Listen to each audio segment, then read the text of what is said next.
So, Kenmore City Council is now out of special session. The chair will entertain a motion to adjourn back into executive session for potential and pending litigation for 15 minutes. So moved. Second. Moved and seconded. So we, all those in favor say aye. Aye. Opposed? We are going to go back into executive session for potential and pending litigation for 15 minutes, and action may be taken. Sorry.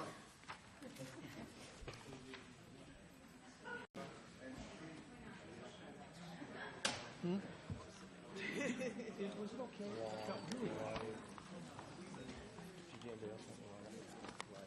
Oh, we got some already.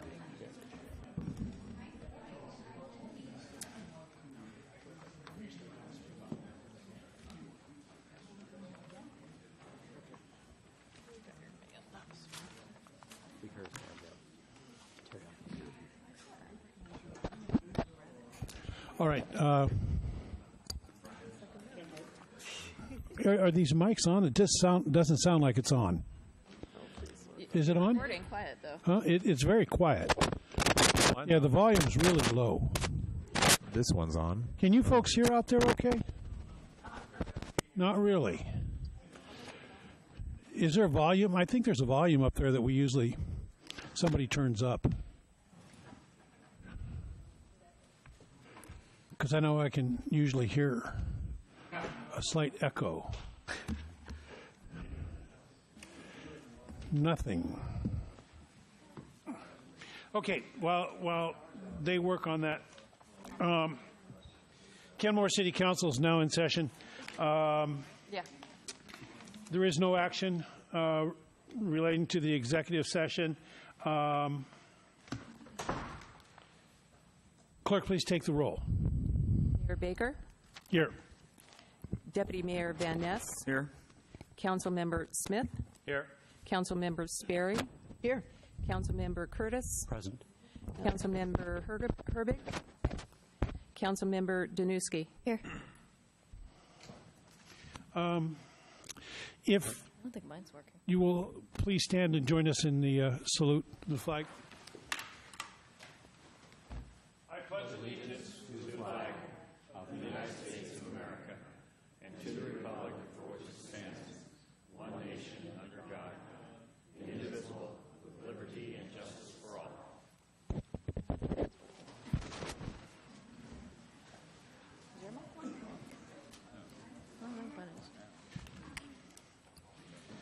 Next item on the agenda is the approval of the agenda as we modified it. If there are no objections, the agenda will stand approved as modified. Mayor, I'd like to add a motion, to add an agenda item. Yes. I'd like to make a motion. This is on. I move to add the business agenda discussion and potential action relating to the enforcement of the Frontier franchise agreement. Where do you want to add that? And regular business, the business. First agenda item? portion. Sure, that'd be great. Okay. So we're going to add potential action litigation with Frontier Communications as the first item on the agenda. If there are no other additions or objections, the agenda will stand modified as amended. Next item on the agenda is a proclamation. This really seems strange, like I'm just not, there's no amplification. But in any event, this is Mayor's Day of Concern for the Hungry. Saturday, September 17th, 2016. Whereas our King County cities recognize adequate nutrition as a basic goal for each citizen, and whereas no parent should have to send a child to school hungry, no baby should be without the comfort of the feedings needed for mental and physical growth, and no elderly person's health should be jeopardized for the lack of appropriate foods. And whereas food banks, emergency and hot meal programs working with our cities, local churches, service agencies, agencies and hundreds of volunteers are striving day in and day out to stem the rising tide of hunger, but still need more help. And whereas we believe that when the citizens who are not involved hear of the especially desperate needs of the hungry as winter approaches and their low incomes much stretched to cover increasing fuel, electricity, and rental costs, leaving even less money for monthly food purchase, an outpouring of community assistance will follow. And whereas the Emergency Feeding Program of Seattle-King County coordinates an annual food drive to help and support the efforts of their program and the area's food banks in fighting hunger, which will be held at grocery stores throughout King County on Saturday, September 17th, 2016. Now, therefore, I, David Baker, Mayor, and on behalf of the City Council of the City of Kenmore, Washington, do hereby proclaim September 17th, 2016 as the Mayor's Day of Concern for the Hungry in our community, and I strongly urge all citizens to join the Emergency Feeding Program in donating food to our local food banks and grocery stores this coming Saturday and throughout the year to nourish those who are hungry. Next item on the agenda is citizen comments. This is an opportunity for you to express issues that are important to you and to the community, and we please ask that you limit your comments to 3 minutes. Will the clerk please call the first person? Sharon Hawkins.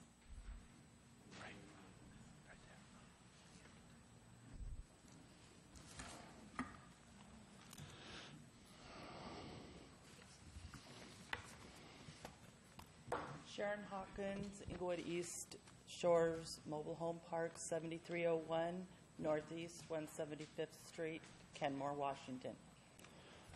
Hello, first of all, thank you very much for listening to us. We from the mobile home park called Englewood East Shores in Kenmore, which is a 55 and older, are here this evening in dire need of your help, please. Our beautiful park is for 55 and older, meaning we are all senior citizens and a majority of us are retired, living on SSI or another form of fixed income. We are experiencing an enormous problem we have tried to solve ourselves with no avail. So we have come to you tonight in hopes that you will help us, please. Our problem is that our so-called affordable housing or rent is no longer that. We all own our units, we rent the property, but the owners keep year after year raising the rent, in some cases as much as $80 more a month. When on a fixed income and not having received a cost of living increase from SSI, this astronomical amount is an outrageous hardship. We have 2 residents who are 101 years old, and it is just immoral, not to mention stressful for them as it is for all of us to now come up with such a huge amount of money when we are on a fixed income. And I would say at least 93% of us cannot work due to health problems preventing us to do so. For instance, I moved in 3 years ago, but before buying, I asked, does the rent get raised every year? I live alone, so I'm on a fixed income. I told them I cannot afford the rent to continuously go up year after year. I was assured that but had nothing to worry about, but that the rent increases, if they happen, would be very low. Well, low as $10 to $15, not $80.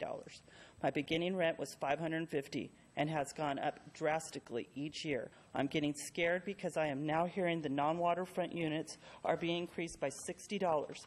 I was told in good faith that this wouldn't happen, and I'm getting concerned and stressed out that I won't be able to afford my rent and have to sell. We can't have roommates to help with the rent because we are not allowed to rent or sublet our units in any way. I know Washington State wants to have and is supposed to have affordable housing in the 55 and older senior citizen community, but it's not happening here. RCW 4322A.100, RCW 3670A040 clearly states that it is a strategy by which all local government, city housing authority, nonprofit organizations meet the affordable housing needs of mobile home residents to preserve manufacture, mobile home, and communities, because many of these tenants that reside in the communities are low-income or fixed-income households and senior citizens, and therefore those residents most in need of reasonable security. It is a strategy by which the local governments planning under RCW 3670A040 may meet the housing elements in the comprehensive plan as it relates to the provision of the housing affordable to the economic sectors and should be the goal of all housing authorities and local governments to encourage and facilitate the preservation of existing manufactured mobile home communities. When your average rent is close to $700 and you still have to pay water, average bill $100, then power, food, health insurance, and still haven't even paid for your medication, which most of us have to take, and most of us only make $1,200, you can see that living is no longer affordable when on a fixed income. People are having to skimp on food or not buy their much-needed medications to make ends meet. We have appealed to the owners, and their reply is, Washington isn't a rent-controlled state. We can raise the rent all we want. We need your assistance in getting this rent stabilized so we and those not here can live in the homes we bought because it was affordable and we needed places we could feel safe and secure to live in for the rest of our lives. I started this because I felt someone had to try to get help for the two 101-year-old ladies, for they should be able to have peace in their final years, not stress. But when I realized it was a problem the whole park was experiencing, I stepped in. We are coming to you, pleading for your help to talk to the owners, make them understand the once affordable rent is no longer that. Our only cautionary thing is that we must say is that the owners have a history of creating another charge or raise an amount of an existing fee to take the place of any charge they lower or remove, such as if you have 2 or more vehicles, you are charged a $25 fee for any additional vehicle. Many owners have RVs or boats because we live on the water. So you can see how they create fees and get more money. Please, please help us. We need your help. Thank you for your consideration. Thank you, Ms. Hawkins.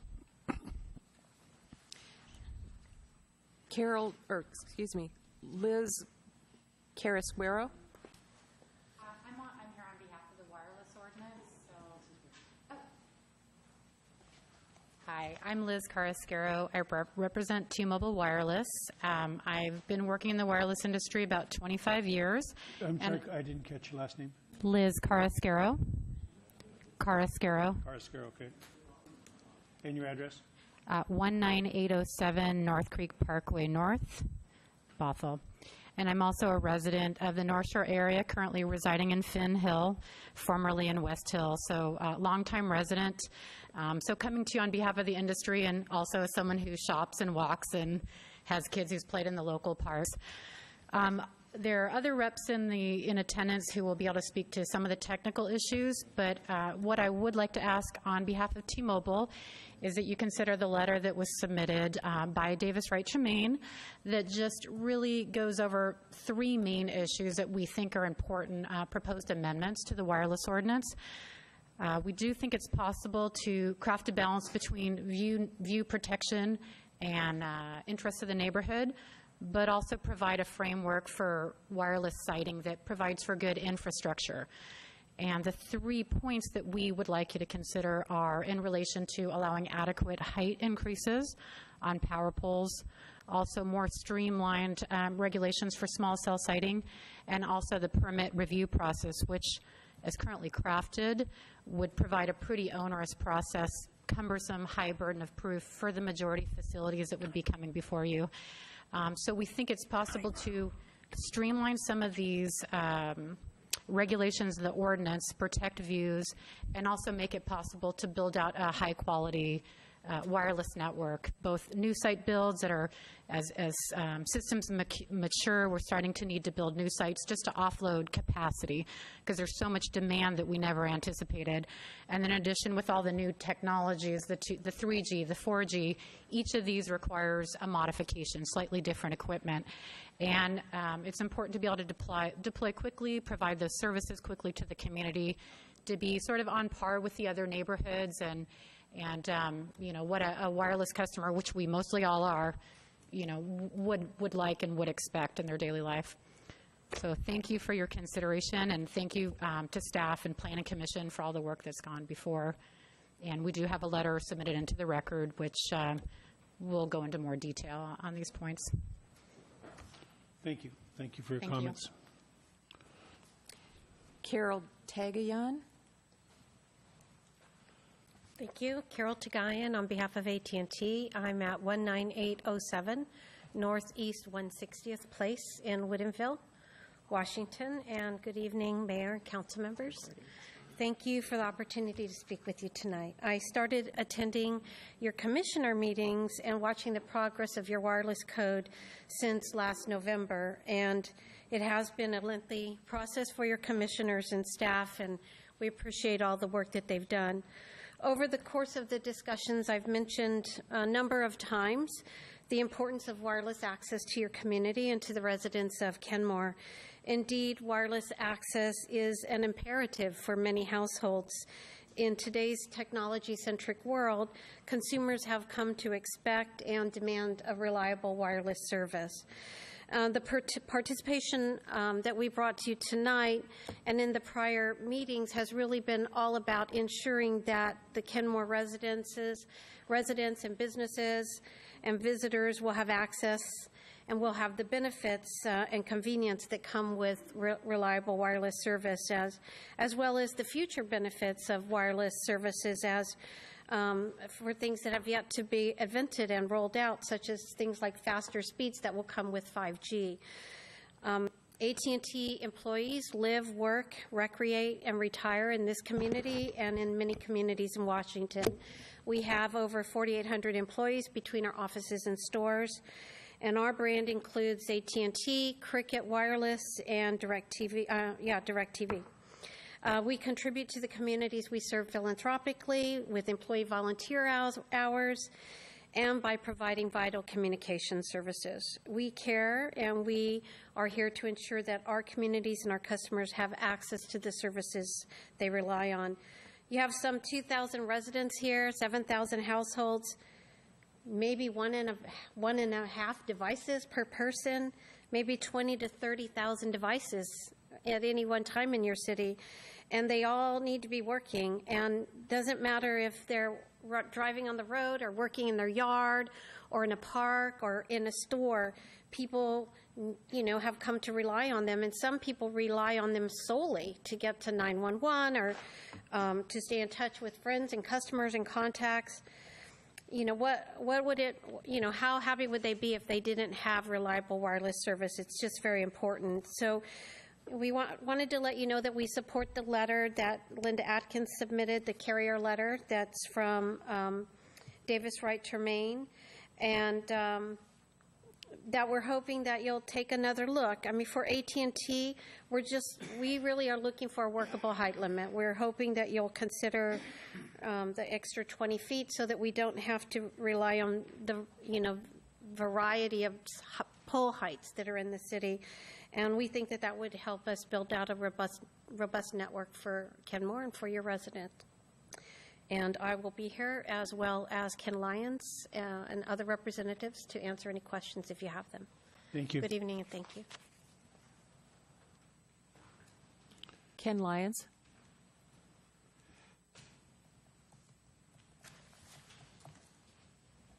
Thank you, Mayor Baker and council members, for this opportunity to speak. My name is Ken Lyons on behalf of AT&T. My address is 17533 47th Avenue Northeast in Lake Forest Park. We do appreciate all the work that's gone into this. Certainly the city staff, the city attorney, the planning commission spent a lot of time on this topic. And I think that what you see reflected in the letter that was submitted on behalf of all the carriers is just really three issues and three specific problems or hardships that are created by the new ordinance. We're not asking for the entire thing to be written or things like that. There's just three things we wanted to point out and request that the council consider when they consider the adoption of this ordinance tonight.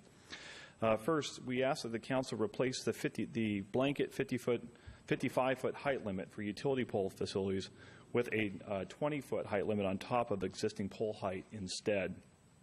The blanket 55-foot height limit does not account for the significant variance in the height of existing poles from one neighborhood to the next. And this is a big problem because, ironically, the taller the existing poles are in your neighborhood, the less likely that they can be used for wireless facilities without a major adjustment to the standards. PWS Energy has come out and said that the height of distribution poles is somewhere between 34 and 38 feet. They're not counting the already taller poles that exist in many in many parts of Kenmore, including transmission poles that are 60 feet or perhaps even well above 60 feet. And the challenge is they've also indicated that the height of the distribution poles is not fixed. In fact, they could be significantly taller than even the tallest ones that were represented in their letter, which is 34 to 38 feet. So that is a challenge for us. Most cities have adopted a set allowance of 15, 20 feet, or 30 feet, something of that nature, above existing pole height. Very few cities have provided a set height cap. And because of, again, this variance of existing pole heights in the communities. So we would, allowing 20 feet of height will ensure that there is the adequate provision of potential utility pole co-locations throughout the city. We're concerned that some neighborhoods may not be able to get quality wireless service because they might have to go through a major adjustment process, whereas in another neighborhood, you wouldn't have to go through that kind of process. So we are not asking council to reduce the process or the public notice for utility pole sites. We're just asking that, and would request that the council adopt a workable standard. Second, we urge the council to amend the major adjustment standard to remove phrases that prevent carriers from building the kinds of facilities that are truly needed to keep up with demand. First of all, we do not object to showing that a wireless facility is needed to demonstrate the need. However, at present, the test for a major adjustment requires that a carrier show that there's a significant gap in service coverage, but includes qualifiers that really only apply to coverage. Well, the problem is in Kenmore, we already have coverage. The challenge is really more capacity. People can have 3 or 4 bars of coverage on their phones and still not have reliable service. The standard as written would make it nearly impossible for a carrier to improve service, even if everyone agreed that it was needed. And I would note that the Planning Commission did intend for the standard to apply to sites needed for capacity as well. But if you look at the final language, we're concerned that it doesn't do that. And then I'll just leave you with this. Small cells is very important. We know it's the future. Small cells are less than 1% the size of a typical macro or typical cell tower, and yet they're treated like macro sites under the code. So we just request that the city adopt a more streamlined process for small cells. And thank you very much for your time. Thank you. Kim Allen. Good evening, Mayor Baker, Deputy Mayor Van Ness, council members. My name is Kim Allen. My address is 113 Cherry Street. I'm in Seattle, Washington, 98104. I am here on behalf of AT&T. We're here this evening to talk to you about the proposed amendments to the wireless ordinance. As you recall, we spoke with you in July about some serious concerns with the proposed code changes. We offered to provide the council with scientific foundation for the concerns of the industry. So we sought out an independent expert to review and address Kenmore's topography and other challenges. Tom Gorton of Hatfield and Dawson, a well-respected engineering firm, has provided you with his assessment of the serious negative impacts of the proposed ordinance. It's important to note that Hatfield and Dawson was previously engaged by the City of Kenmore in 2004 to provide guidance on wireless issues before. This is objective data that the Planning Commission did not have access to as it formulated its recommendation to the Council. As noted in Mr. Gorton's letter and in the letter from AT&T, T-Mobile, and Verizon, 3 small changes to the proposed ordinance will allow the industry to continue Kenmore's present level of service, as well as making investments in new small cell infrastructure needed by members of your community to use the full capabilities of their wireless devices when and where they need them. And my firm has been at the table with dozens of neighboring cities in the Puget Sound region working on wireless code updates. Not one of those cities has chosen to reduce the existing height limits or make existing facilities incapable of replacement at their existing heights. In fact, Kirkland recently agreed to provide a streamlined administrative process for small cells and utility poles, and the City of Spokane has permitted them by right. So by imposing such draconian regulations on the providers of your community's primary means of communication, Kenmore risks its current level of service and sets itself up for missing out on the next generation of technology that your residents and businesses will surely expect. Reliable and fast wireless service is a necessary element of Kenmore's economic vitality, as well as your residents' daily lives. So tonight, we here, united as an industry, which I will say rarely happens, we are here to ask for your leadership on this, based on objective scientific input that you alone have, to add the 3 amendments before you on this sheet, to ensure that your city will maintain and grow the level of service, and to ensure that Kenmore does not become the dead spot at the top of the lake. Thank you. Thank you for those from the wireless entry. And I know that wasn't a threat, but anyway, Ms. Ms. Hawkins, there are a number of people in the area that share your concerns. The rising increases in rent have caused problems for a number of people, and seniors are particularly hard hit. I know that there's legislation. I know that there are elected representatives at the state level working on this issue, and your voice is not going unheard. I work with the Seattle King County Aging and Disabilities Commission, and we are acutely aware of the problems. I can't offer you any resolve tonight, but I can assure you that people are working on this issue, and it's a serious concern. There are people, seniors, making a decision every day. What medicines do I take, or what do I eat? We're acutely aware of it. Over half the population nationwide, the homeless population, are seniors, and we know the plight that you're facing. And your comments have not fallen on deaf ears. We are working, and it's being worked on at a much higher level. So thank you for your comments, and we do appreciate your being here. And we will be taking up the wireless issue. Next item on the agenda is... I'm sorry, Mayor, we have a few more any people more that need to public speak. comments? Yes. Kate Donaldson. Oh, I'm sorry. I'm sorry.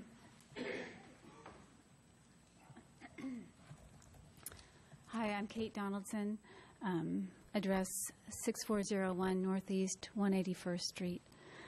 And I'm here to speak about the heavy manufacturing and operations activities on our beautiful waterfront.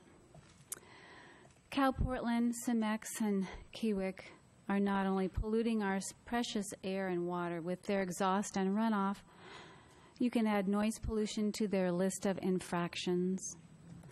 It is stated that since July 27, 2015, the city has received approximately 5 to 10 noise complaints during early morning hours regarding the heavy manufacturing. And I called 911 once for this reason. And the operator said that unless I was willing to meet with the officer to register the complaint at the time, which was approximately, I think, 3 in the morning, that there was nothing that she could do. So at that point, I stopped complaining. And since I work full-time at a medical clinic, I just simply couldn't afford to lose any more sleep. So I suggest eliminating operations of heavy manufacturing businesses during the hours of 9 p.m. and 5 a.m. With over 300 brand-new residences directly across the street, and bear in mind that that's 300 new families to consider, not just residences. This is not to mention the rest of the new homes, apartments, and condominiums being built as we speak in and around the area. And please don't forget all the long-term residents who live perilously close to these businesses. So your work is cut out for you with so many families to consider. So something's got to give, and do we want more tax-paying residents, residents who belong to our community with children who go to our schools, parents who volunteers at the schools, PTA, etc.? Do we want more men and women who live and work here with families who visit our parks, who belong to our churches? These are the folks that become our neighbors, and these neighbors turn into lifelong friendships. So the answer, the question is, do we want more residents and families, parks, and community, or do we want more industry and manufacturing? And we really can't have both. So I'm hoping that we can eliminate the heavy manufacturing operations during the hours of 9 p.m. to 5 a.m. So thank you. Thank you, Ms. Donaldson. Chuck Madwell.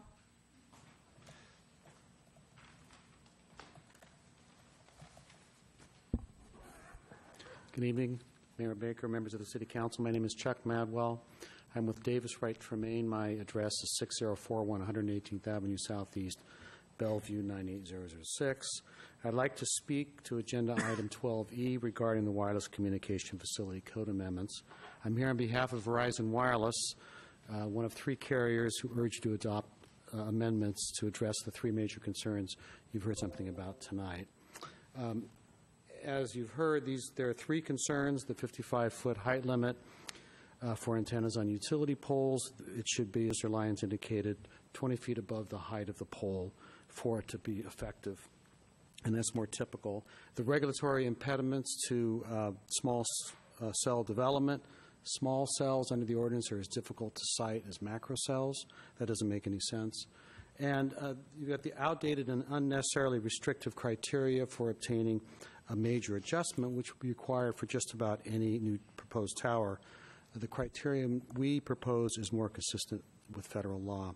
I'd like to focus just for a moment on regulation of small cells. Small cells are low-impact wireless facilities that are no bigger than the kinds of non-wireless facilities that you'll typically see on utility poles and power poles in the area.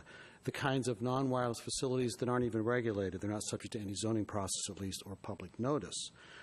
So small cells, because of their their minimal impact, should be encouraged by allowing them in all zones and allowing for a streamlined process. Instead, the proposed code amendments discourage deployment of small cells.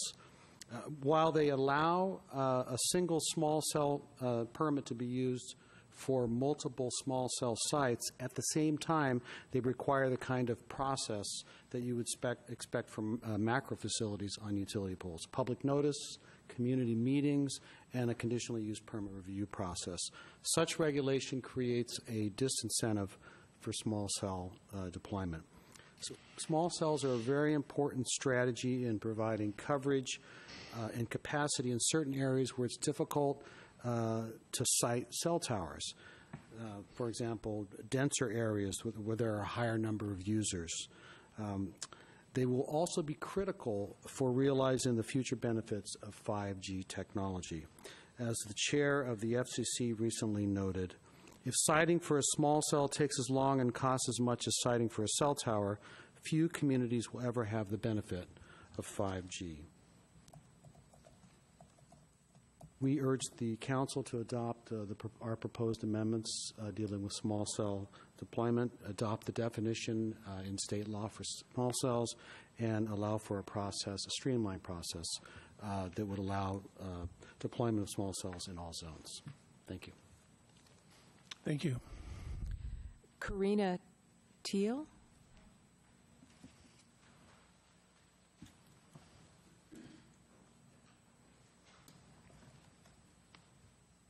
Hi, I'm Karina File. I'm here today as a parent and PTSA member of Englewood High School. We have some concerns around the City of Kenmore's actions that may impact or have an impact on students and families in our community and their on-time arrival to school with the new roadway work project on Northeast 170th and Simons Road. We have reached out to our new superintendent, who only just came into office not that long ago, and has not had an opportunity to yet bridge a new relationship with the City of Kenmore, as we understand.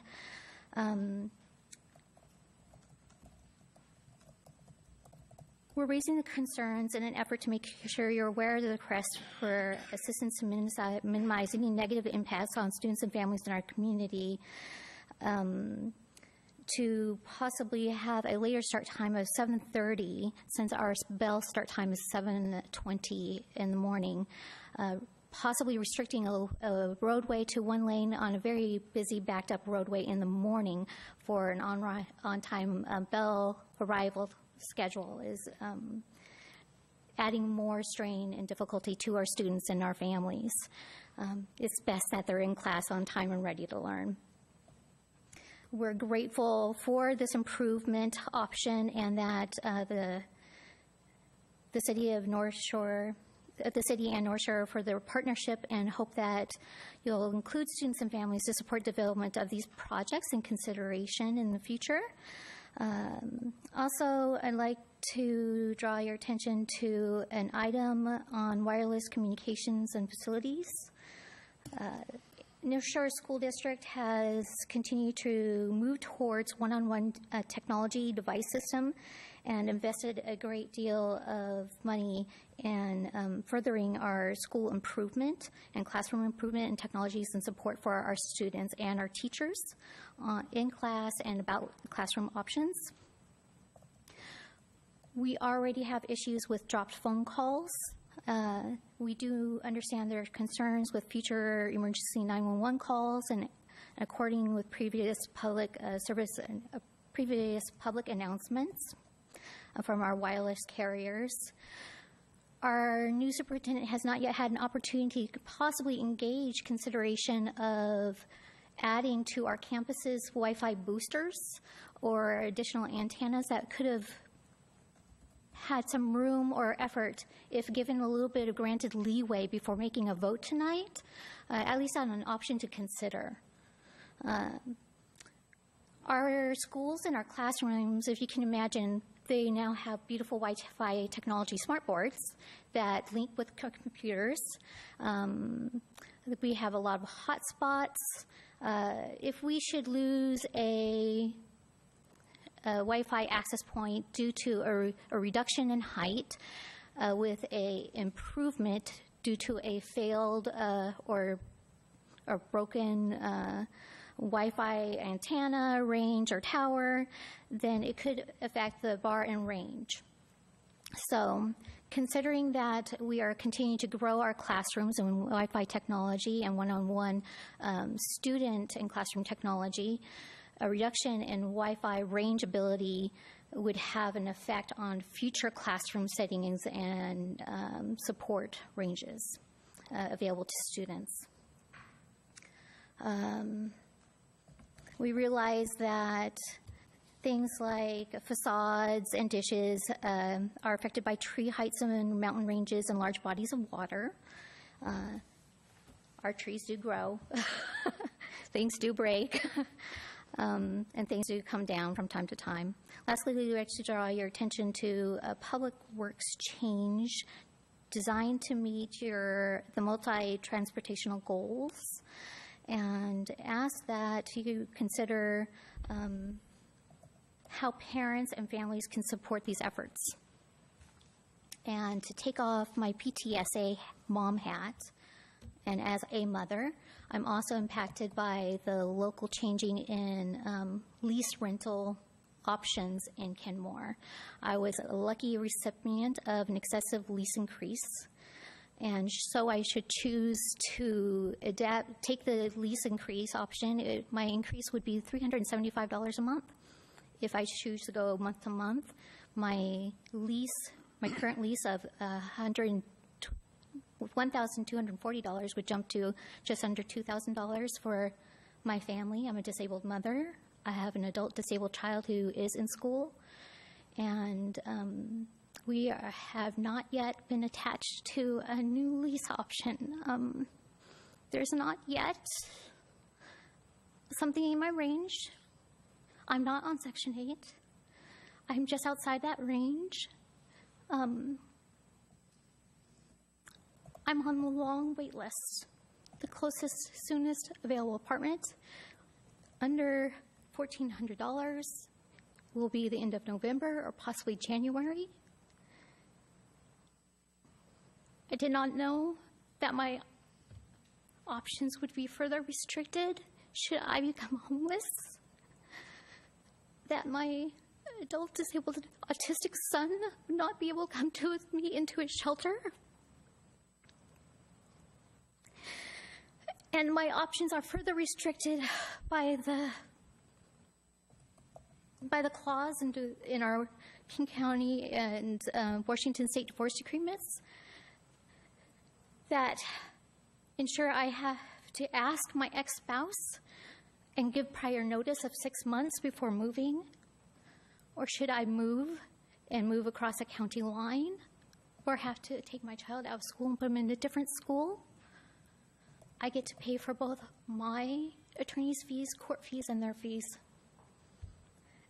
And so I'm further impacted by both being a disabled mother and a divorced single parent and a parent of a disabled adult son who's still yet a student. Thank you. Thank you, Ms. Vo. Dennis Mendry.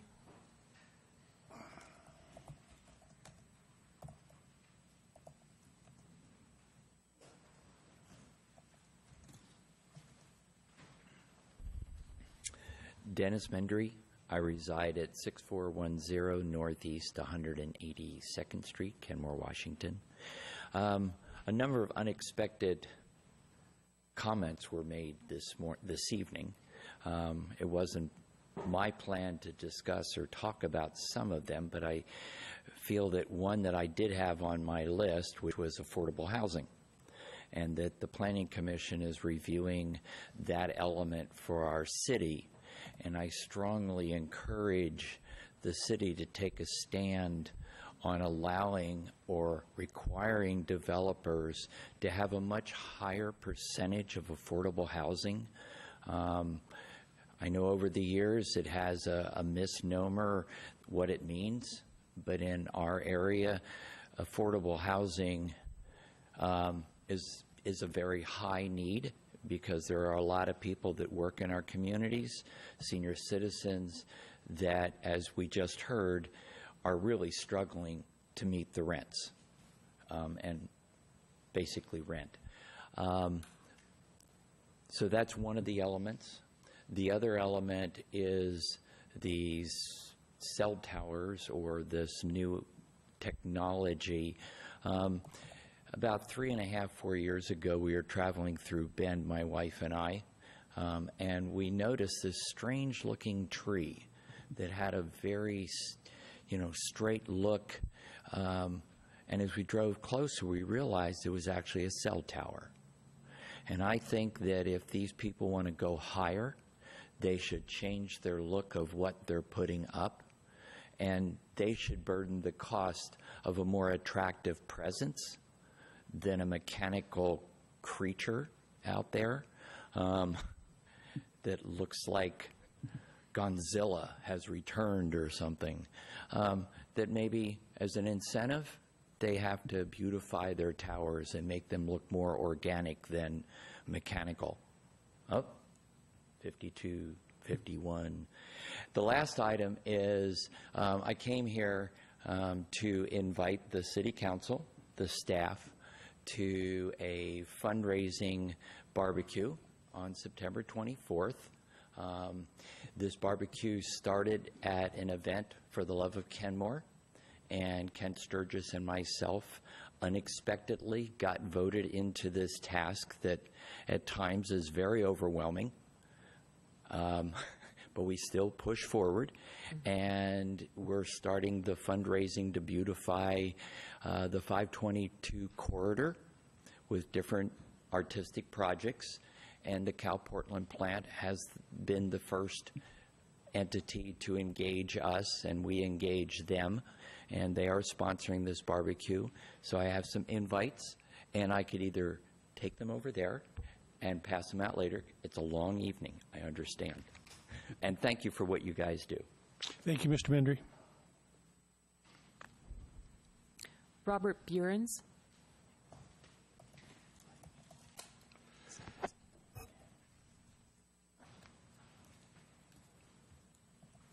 Robert Burens, Cal Portland, 6423 175th. Good evening, Council. We understand that we have a social license to operate in Kenmore, and that the license is under continual review. We also understand that our operation is a legal nonconforming use under the new comprehensive plan. We have taken great care to minimize the noise from our operation and to ensure that we comply with recently passed legislation regarding our operation. We have conducted noise monitoring in accordance with the new business license legislation and noise ordinance recently adopted by the city. Results of the monitoring shows that the noise from the plant during operation are not discernible over ambient noise at the receivable properties, such as traffic, noise, and other noises like garbage trucks in the area.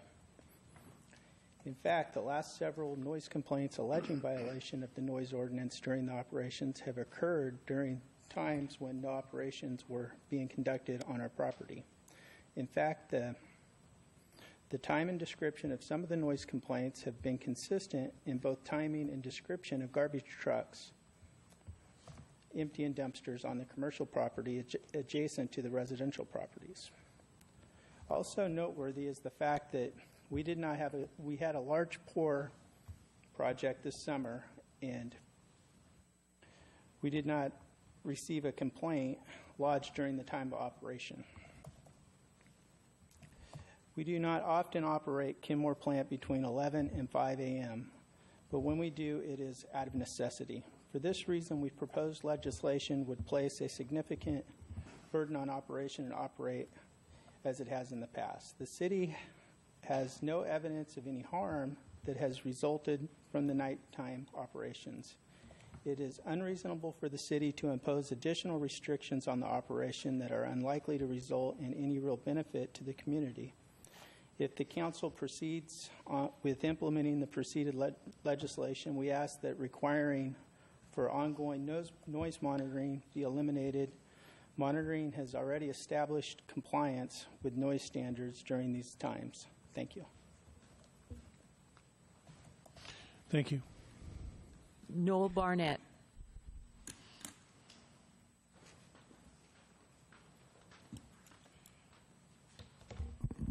Noel Barnett, 420 Southwest 11th Avenue in Canby, Oregon. I'm the environmental manager for SIMEX, here to speak on the discussion point tonight of the proposal to prohibit all sounds that's emanating, that's not inside of a building, from 11 p.m. to 5 a.m. I want to touch base maybe on a couple of things. Number one, first and foremost, SIMEX right now isn't operating at night.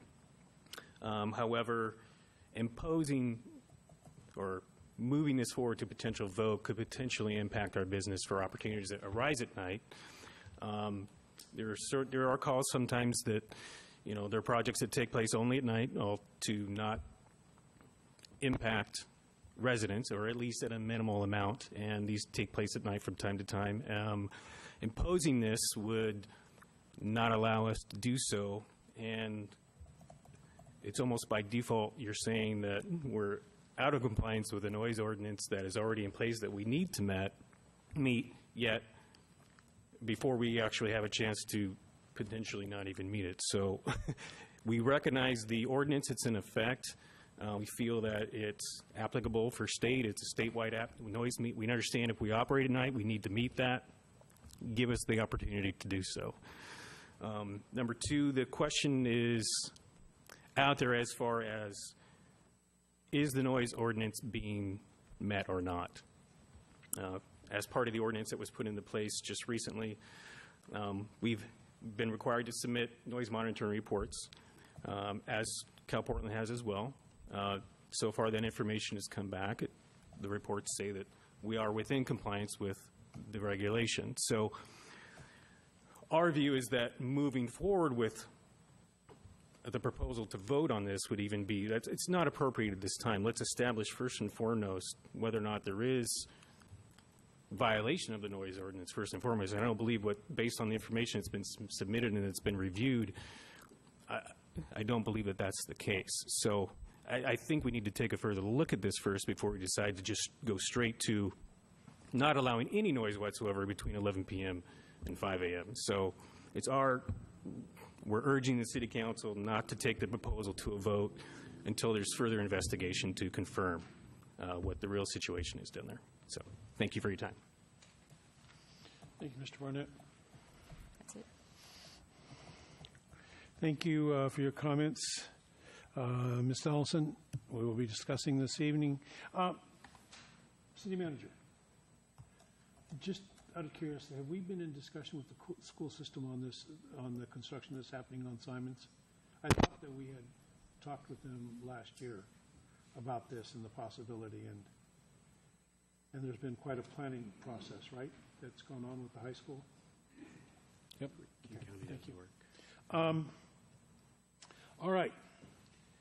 Next item on the agenda then is consent agenda. Is there a motion to approve? So moved. Second. Moved and seconded. Any further discussion? Motion then is in front of us to approve the consent agenda. All those in favor say aye. Aye. Opposed?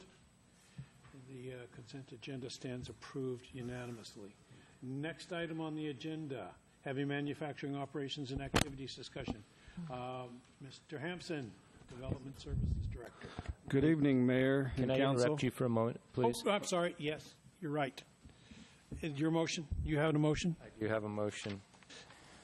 I move to authorize and direct the city manager and city attorney's office to enforce the Frontier franchise agreement with actions that include but are not limited to seeking liquidated damages and/or filing a lawsuit in King County Superior Court seeking all potential legal and equitable remedies afforded to the city under the franchise.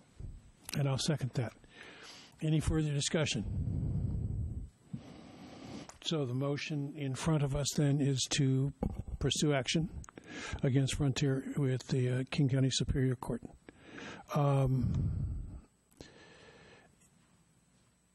Hearing no further discussion, the clerk please take the roll. What's coming here is just not loading any items. Councilmember Danuski? Yes. Councilmember Curtis? Yes. Councilmember Sperry? Yes. Deputy Mayor Van Ness? Yes. Mayor Baker? Yes. Councilmember Herbig? Yes. Councilmember Smith? Yes. Motion passes 7-0. All right, now, next item on the agenda, heavy manufacturing activities discussion. Mr. Hampson. All right, good evening, Mayor and council members. As you mentioned, this is a discussion to talk about heavy manufacturing operations and possible noise ordinances. So on July 27th, 2015, the council adopted ordinance number 15-0403, which requires heavy manufacturing business to comply with the maximum noise levels established in the Washington Administrative Code. Specifically chapters 173-60. And under 173-60, the maximum noise level are measured in decibels at both the source of the property and the receiving property. For noises that are originating on industrial property, the maximum noise level at a receiving residential property is 60 decibels, except for the hours of 10 p.m. and 7 p.m. They go down to 50 decibels. And the ordinance that we established in 2015 required heavy manufacturing businesses to monitor and report the noise operations that occur on their property. And we have been receiving quarterly at a minimum, we've been receiving quarterly reports from these businesses, and also anytime that the businesses do a different business of practice that would require a different noise on their property, they're required to record and monitor the noises during that period and submit that to the city.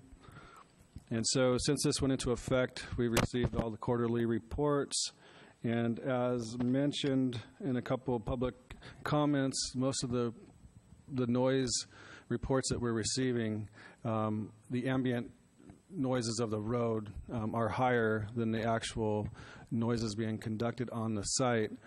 And it's the noises of the road are actually higher than the Washington Administrative Code noise levels for industrial property noises. And so it's hard to discern, what the actual levels of the noises that the businesses producing, because you can't really monitor it. And so that's what we're seeing with the current noise ordinance. And then similarly, if we're telling people in the evening to call 911 and to file a noise complaint. And the problem with the police department responding to a noise complaint is that the current ordinance as written talks about decibels, and the police department doesn't have and isn't trained to use decibel meters and respond to them. So we've met with the police department to try to figure out a different option that may be available to us. And one option that we came up with and that you guys can consider would be to change the current ordinance to not allow activities from these heavy manufacturing businesses between the nighttime hours. And the original recommendation was between 11 and 5. You guys can decide on the hours that you want, and the police department could respond to these complaints as they receive them in the nighttime. And if it's a activity-based ordinance, they could basically go and figure out if the businesses are conducting the activities during the hours that they're not supposed to, and file a citation if they are. Unfortunately, Chief Souther was here and had a prior commitment, and he had to take off at about 8 o'clock tonight. But speaking with him, he's okay if the ordinance goes forward, and he would enforce it as you guys want him to. But he wanted me to let you know that he doesn't think that this is a police issue, and doesn't necessarily have the capacity based on his current work plan, and would need to juggle some priorities around in order to take on this new commitment. I think it's important for you guys to also know that we have only received a handful of complaints, but what we heard from a prior public comment is some people may be hearing it, just not complaining. But we've received a handful of complaints from a few individuals, and so it's important to let you know that that's what we're receiving. It's typically the 2 or 3 same individuals that are complaining to us. I've attached a noise ordinance to the agenda bill, just for you to see what the reports look like that we receive. If you have any questions about the reports, I'm happy to answer any questions on that. I've also attached some rules and regulations in our neighboring cities. And so if you have any questions on what other cities do near us, I can discuss that with you. But really, this is really just to get your feedback on how you want to pursue, or if you have any questions regarding any of the ordinances that are in place, or anything in that matter. Questions? Yes, Councilmember Curtis. Sort of a combination of questions and comments. Remind me when we put the present noise ordinance in place. How long have we been? Approximately 14 months, July 27th, 2015. Okay. And it sounds to me like the business owners have been cooperative in submitting reports on the noise. I think one of my concerns is if we can't tell the difference between ambient noise and a specific noise, that it doesn't feel right to me to tell somebody you caused the noise when in fact we don't know if they caused the noise. So it feels to me like we're accusing people of something we don't actually have proof that it happened. I understand one way to solve the problem is don't let anybody make any noise at night, but that would include all the businesses, garbage trucks, and everything else that may be confused. Cut down the noise on our roads. I don't know. To me, that seems kind of extreme for a group that feels like they're trying to follow the ordinances that we gave them 14 months ago.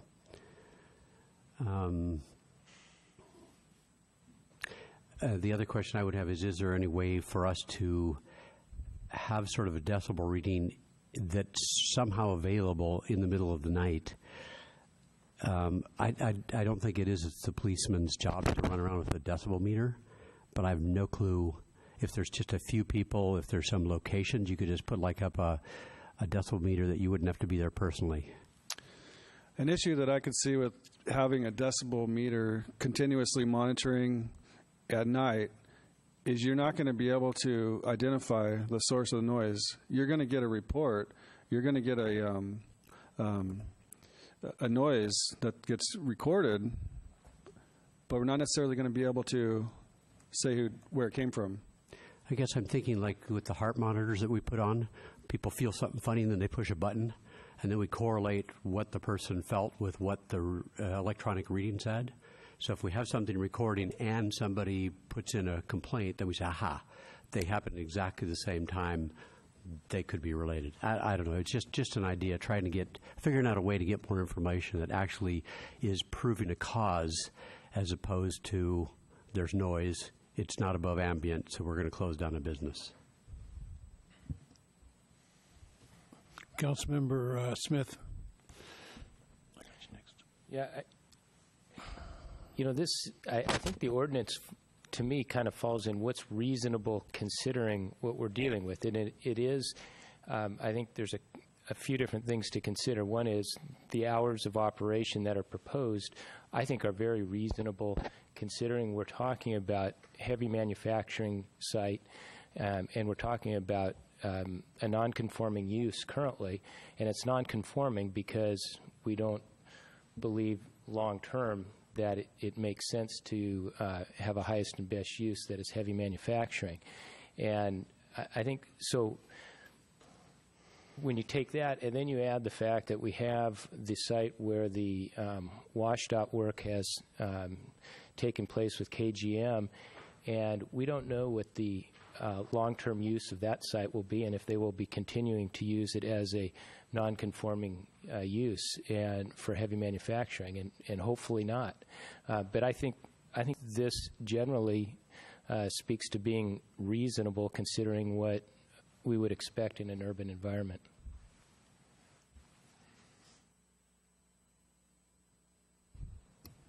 Councilmember Herbig. I mean, our police currently are very able and capable of dealing with noise in residential neighborhoods. If somebody has a party going on at 2 a.m., their neighbors call, complain, the police show up and shut it down.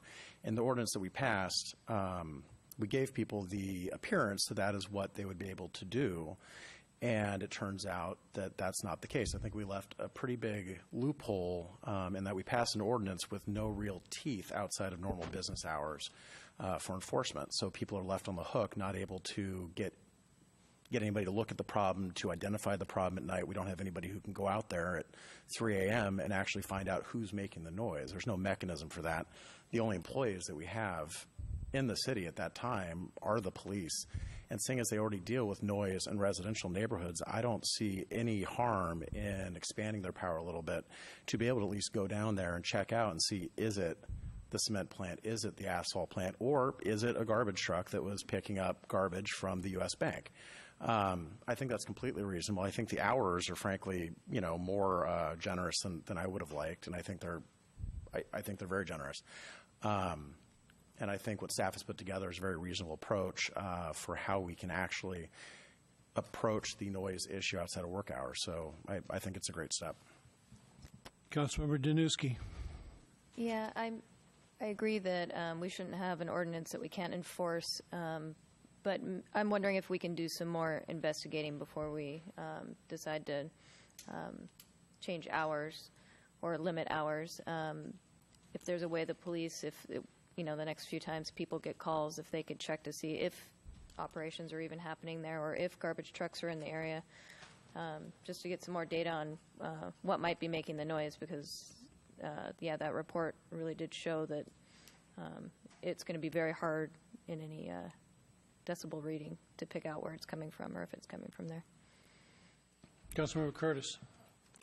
I just had another kind of comment off of something that one of the speakers mentioned, that there are things best scheduled at night. Now, I'm not a big fan of industrial in Kenmore, but I also believe in due process. So there are, certain cement projects that are needed, like where you're doing freeways and things, where to close them down in the middle of the day creates more problems than doing cement in the middle of the night. Is there any way that if we had some notification that a specific project was happening at night, that at least we could be notified, like with some of the things with barges, we got to, certain barges will be arriving at a certain time. Could some notification be at least of some benefit? Then we'd know when we might want to go out there and do some measuring of decibel levels in the middle of the night as opposed to the continual monitoring. Again, I'm just looking how to get more data. It just feels to me like we don't quite have enough information, scientific data, to actually make the decision. Councilmember Curtis? Councilmember Herbig. Sorry, I meant to mention this when I last spoke about the noise and how 522 may be louder just in background than what may be going on somewhere else. The noise that's going on at 522 is essentially white noise. It may be loud, but it's constant. It's like listening to a stream, except it's tires on concrete. That's not going to affect your sleep, whereas industrial noises or garbage trucks, if that's what it is, have that.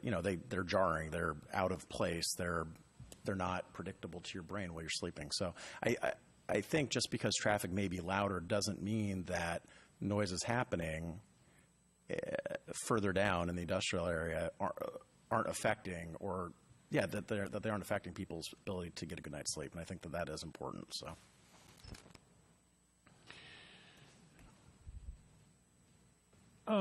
I guess a couple of observations. The police don't seem to have any problem enforcing noise ordinance when it comes to a party or some other activity going on in a neighborhood. And this I don't see as anything different. The other thing is, given the location of where some of the people are that are complaining, that's where the noise hits and bounces off of. I mean, it's the first hillside so naturally you're going to get more calls from there, because that's sort of where the noise is and bouncing off of. So I'm not too surprised by that. But the police are out there. The noise is their business. They say it's their business to enforce the noise ordinances, so I'm a little surprised that they would have to juggle their schedules to enforce the noise ordinances. So anyway, anything else? So let me see if I can try to clarify what I kind of heard. I heard from a couple of you that more data may be helpful. And I think if we were to go that route, we could probably get prior notification from the companies before they work those longer during those night times. They'd cooperate and give us that information. And so we could have police or somebody go by and see, what it really sounds like. And then I also wanted to point out, this is a little bit more than noise ordinance. This is an activity ordinance. And so, there wouldn't be any activity allowed outside of a building during these hours. And so it's based on what the businesses do. It's hard for them to do any work that doesn't really generate any noise. It's hard for us to figure out if somebody's working out there, if they're making noise or not. So we've kind of put this together as a activity ordinance. So I wanted to point that out. And then also I'm hearing 3, okay, well, you're good with it.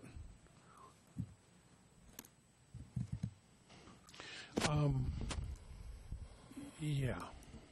Mr. Mayor. Councilmember Sperry. Thank you. Well, I appreciate the work on this, and it is complicated because, sometimes work has to be done, like was mentioned by the manufacturer, on the roads and all that. But then again, we want people to not have their rest disturbed and all that. So I am actually on the one of, I would like to monitor the situation a little bit more, particularly if we could get some prior notification if there is some nighttime work, and to see, how big of a problem it really is. I understand if you're the person whose sleep is disrupted, it's a big problem for you, and I get that. But I just it's a big thing to tell somebody they can't do their manufacturing, if they need to do it during a certain time. So, I mean, we've been able to in the past, for instance, the construction going on 522 and that, we've been able to work with the companies to get rid of the backup beepers, right? They would go beep, beep, beep at 3 o'clock in the morning. And so it seems to me that we should be able to continue to try to figure out what it is that's causing the issues and see if we can't reduce that so people can sleep. Okay, I think that's helpful. I think we have good direction. Do you have any questions? Can we recap what the direction is? To collect more data, to find out when these businesses are operating during the night, to try to capture this more data, and also work with them to figure out how those noises can be mitigated or not occur, if there are any noises, and report back to you guys.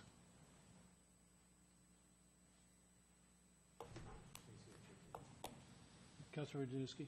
Do you think there'd be a way to contact the garbage companies as well if we happen to get a complaint at night to see if trucks are out at that time? Definitely. I think we can contact the garbage companies and get their schedule too. And also maybe look into the noises that they're conducting at night. Thank you. I see long nights in my future. If you could just sit out here for the next 6 months, that'd be great. If I can just say one thing, if Chief were here, and I agree with him, I don't think it's a good use of officer time to have them respond and try to chase down sources of noises every night. So if somebody calls in and says, I hear a loud noise in the vicinity of X, I don't think it's a good use of officer resources for the officer to drive around trying to guess where the noise came from.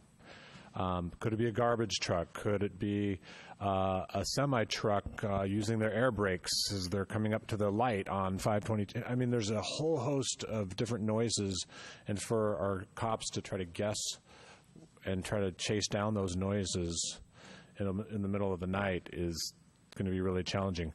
That's why we came up with this idea of just no outdoor activity between certain late night hours, because that's really easy to enforce. It's really clear. Either they're operating or they're not, and it's really easy for an officer to respond to and write a report on.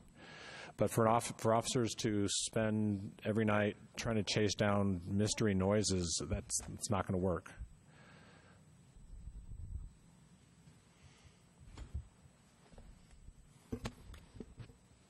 Okay. Okay, thanks.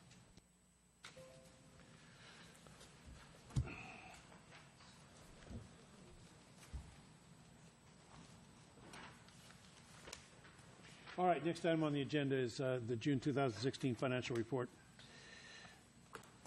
Ms. Gregory.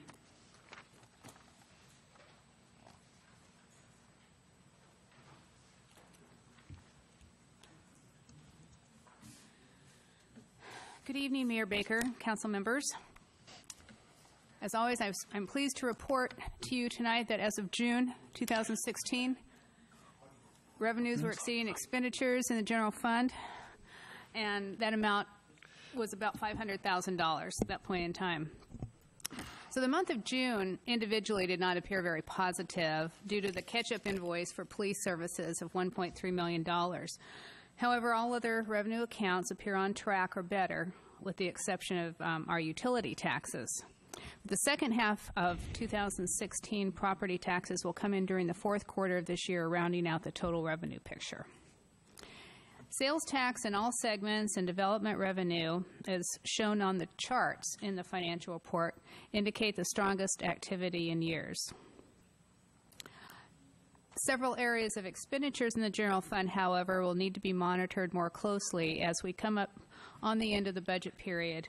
And these include a recent increase in the monthly legal bills, unbudgeted expenditures such as priority-based budgeting, consulting, the Public Works Service Analysis, Development Services Fee Study, Lake Point Consulting, and the Energy and Electrical Consulting Project.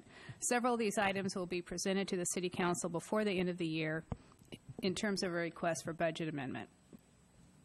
Other funds are experiencing strong revenues as well.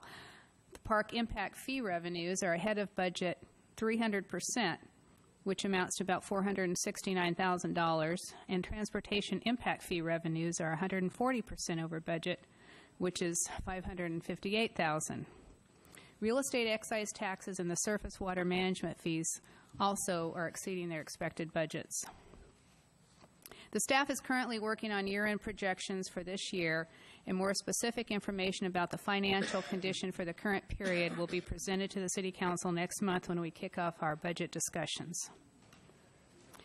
If you recall, at the presentation of the March report, I mentioned that every month the Wall Street Journal surveys a group of more than 60 economists on more than 10 major economic indicators.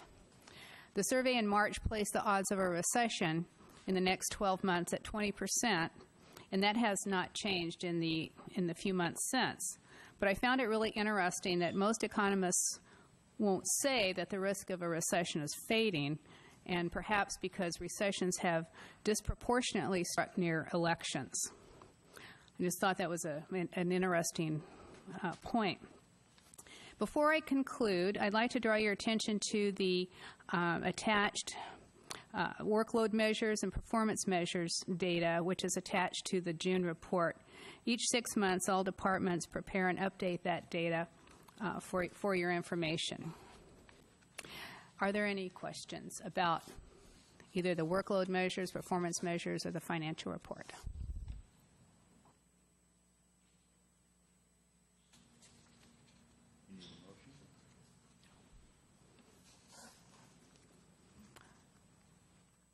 I believe a motion to accept and file We need a motion to accept, right? would be called for. Any comments or questions? Thank you. Do I hear a motion to accept financial director's So moved. report? Hear a Second. Second? All in favor? Hi. Aye. Opposed? Thank you. Thank you. Thank you, Ms. Gregory. I guess this is my job for a few moments here, so, okay. What's next? Financial report. Comcast. Oh, you're up again. Comcast Master Service Agreement, City of Kenmore Contract Number 16-C1598. Joanne Gregory, Finance and Administration Director. Thank you again. So as you know, the city contracts with Comcast for cable internet services. And we have found over time a lack of reliability and outages that have impacted our ability to function.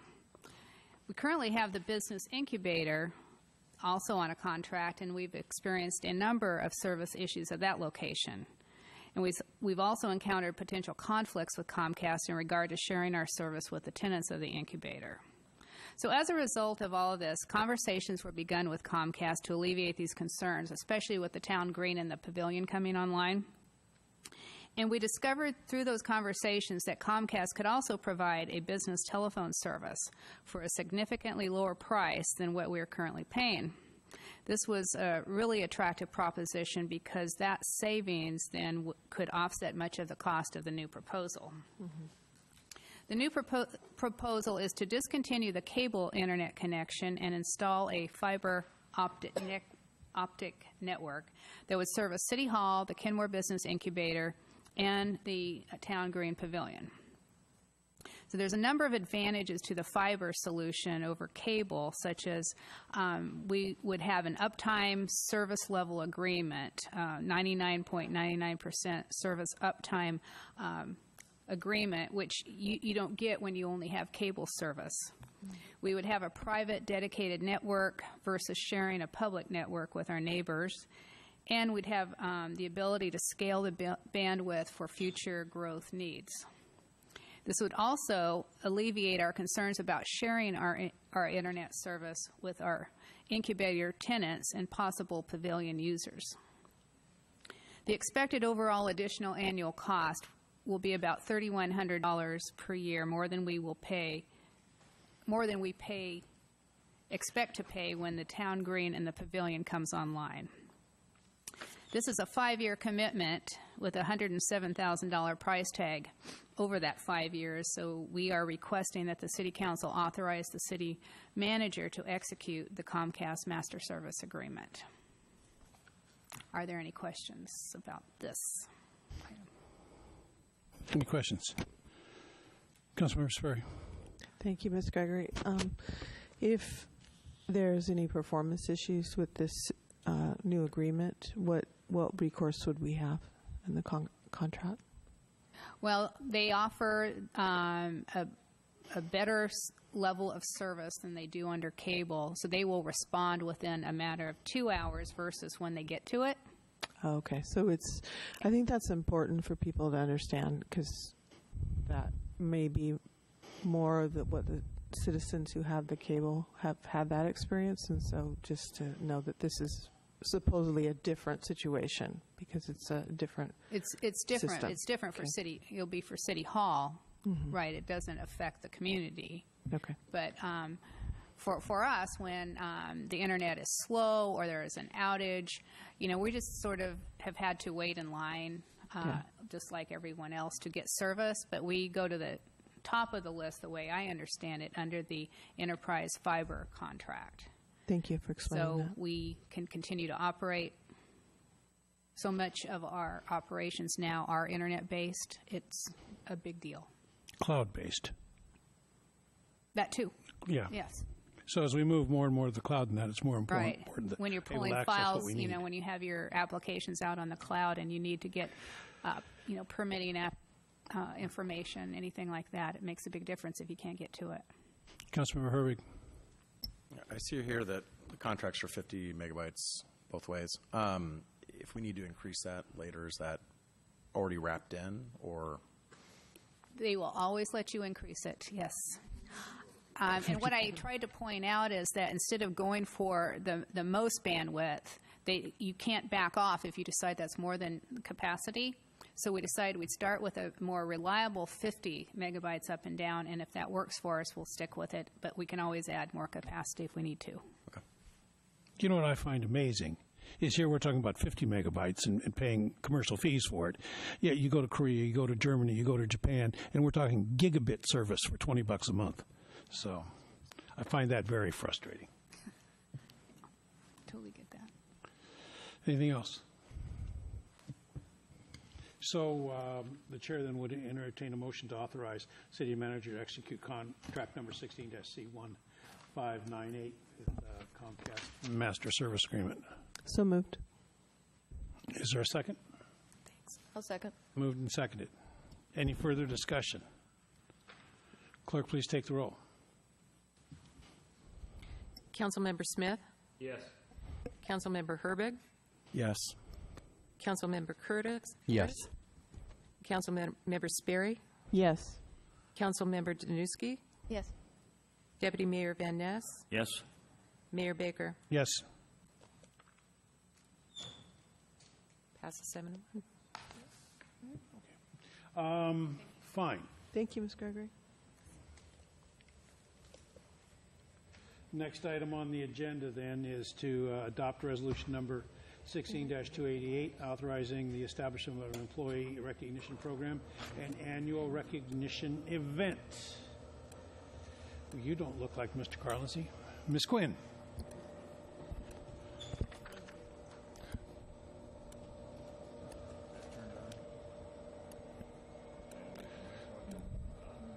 Yeah, Now the it button is. up. Okay, thank you. So I was tasked with creating a policy for employee recognition. Closer. I don't know if it's on. Yeah. See, this is what I mean. The volume is just not there. I'll wait until the screen noise goes. Yeah, it's being recorded. Yeah, it's just we can't hear it out of here I agree. like we used to be able to. And I could hear you in the audience before, so You if that could helps. hear? I could hear you in the audience when I was good. when I was sitting in the audience. You were clear.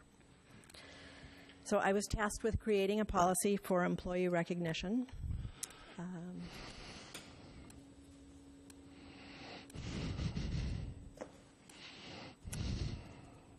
I'm probably the perfect person to do it because I, as a temporary employee, don't benefit from it. So just so you know. So City Manager Carlin Z assembled a committee of employees to look at the topic and make suggestions. And in preparation, I took a look at surrounding cities to see what their policies were. And utilizing this, the committee came up with some recognition parameters, which you see in the policy that's before you.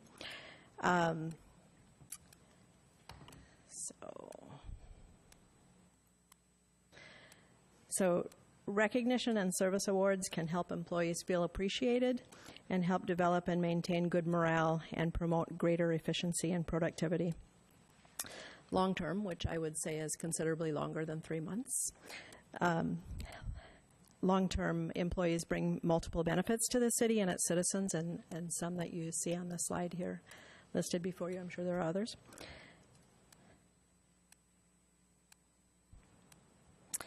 Employees, along with the mayor and the council and the city manager, are the face of the city and a really important asset and resource for the city and the citizens. So a policy that allows them to be recognized is an important addition to Kenmore's personnel policies. And you have more detail in front of you, but happy to answer any questions if you have any. So if I could jump in here a little bit too, this is one of those things where, you know, our city just turned 18. Yeah. And we have some employees that have been around for a little while. 2 employees that have been here since just about cityhood. And as it says here, the city's employees are our most valuable asset, and a lot of the great things you see happening in the city are due in large part to the hard work of our coworkers. And so Janet has worked really hard to produce a policy that recognizes the years of service for employees, and that's in the proposed policy before you. Questions? Not really. Nobody has any questions? All right. Thank you. So what do we need to do? Okay. Adopt a resolution. Deputy Mayor. I just had a question about the monetary reward. After 20 years, $200 or less, it's not a very big bonus for 20 years. But I don't know that we're in a position to be paying employees bonuses. But still, and I'm not so sure that even a monetary reward is what's significant. It's a recognition, and maybe a plaque, a nice presentation of some sort would be more meaningful to me as an employee than $200 for 20 years of employment. I don't know. What was the logic in having a financial reward for length of service? So thank you for that question, and it allows me to clarify. The policy was written intentionally broad because we didn't want to be coming back to you with another with amendment to the policy. But the committee did some work that will come in procedure that does personalize it. All of the categories would, for instance, receive a City of Kenmore PIN that has the number of years in it. And then, for instance, for the 5 years, it would be a city PIN that we estimated would cost about $5, a $40 gift card that would be chosen by the director of the department that would allow them to personalize it, and then just a small amount of treats, so $5 in treats. So there is some detail behind it, but the broad policy allows us to have a little bit of flexibility as we test it out and see whether it works that way or whether we want to change the not change the parameters, but change within the parameters what the awards are. And I will mention that this is all taxable income too, so it is treated as income.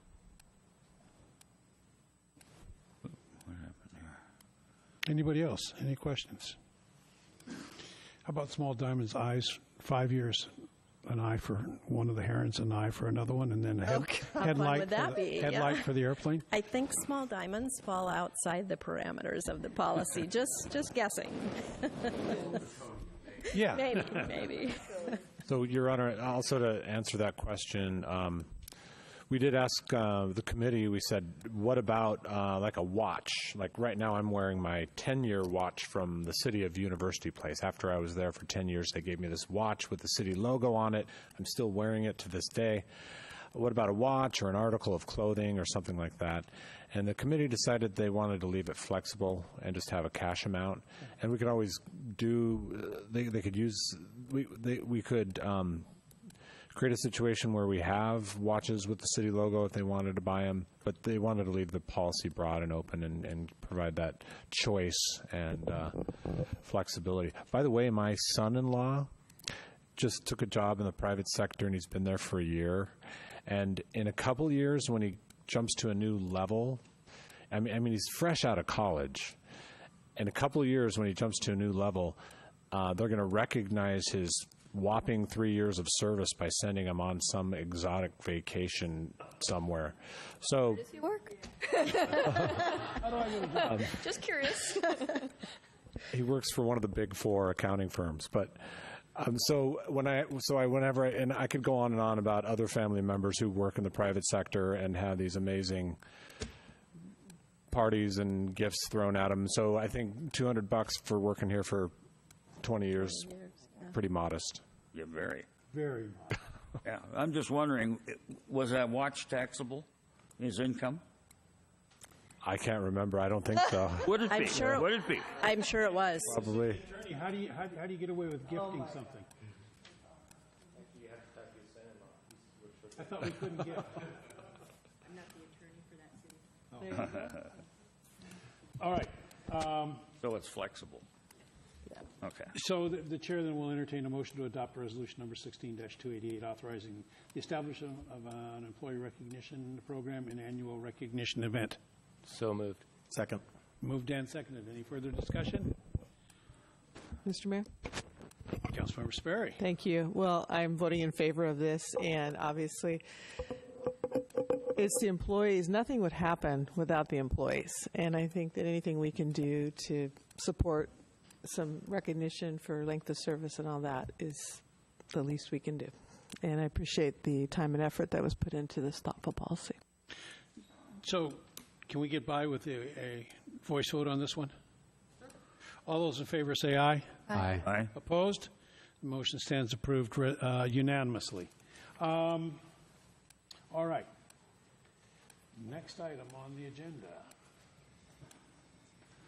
is item number E, adoption of ordinance number 16-0426, wireless communications facility code amendments. Ms. Bent and Ms. Anderson.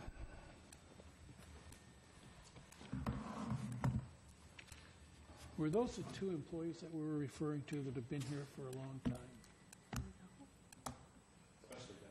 Debbie. Yeah. First day of cityhood, and before she could even find where her desk was, she had to take in permits at the counter. At the Taekwondo studio. Fun times. Good evening, Council, or it's almost good night, Council, at this point. So appreciate your patience. So I'm sure you have a lot of questions, but what I would like to do before we get into that, you heard from the wireless carriers who were raising some questions and asking you to change the code in 3 topic areas. And what I would like to do is ask Laurie to kind of give a quick overview and also provide a response to those comments, if that's okay. And also I'd kind of like to recognize that Dawn Raytan was the attorney who's been working with us through this process, who's reviewed the ordinance and is also here and can answer any legal questions that come up. Thank you. Good evening. Wow, this isn't working. So I just wanted to start by reminding the council, you met with the planning Planning Commission on July 11th. It was a joint meeting where they presented their recommendations on this project to you. And as you recall, they were revisiting this chapter because there had been a series of interpretation problems with the chapter, and there had also been some changes to federal rules that necessitated some modifications to the regulations. So the Planning Commission's desire was to balance the provision of good wireless service with other goals that the city has, including, most significantly, protection of the city's single-family residential areas and protecting views to the lake. So they set out locational priorities for facilities, and they made the most restrictive regulations for the single-family zones with less restrictive regulations in the city's commercial zones, except for those that, again, are related to view protection. They also set out a major adjustment process, which basically says that any standard in the proposed chapter could be modified if it went through a public hearing in front of the hearing examiner. It would be a hearing examiner decision, and if they could meet two criteria. One has to do with a need for service coverage, and the other one has to do with minimization of impacts of the proposed facility. So that's just a brief overview. We went over in detail this information at your last meeting, and I'm sure you still have questions, and I'm happy to tackle those. I did want to address the three concerns raised in the letter from the carriers. These were all topics that were discussed to some extent in front of the Planning Commission, so I don't believe that there's really a new concern expressed here. These have been ongoing concerns of the carriers. The first concern had to do with utility pole heights. The city's and we're talking primarily about the city's single-family residential areas. That's the bulk of our zoning in this city, and that is the area that the carriers have focused on in terms of needing to provide additional service. So I'm going to sort of stick with consideration of the single-family residential zones.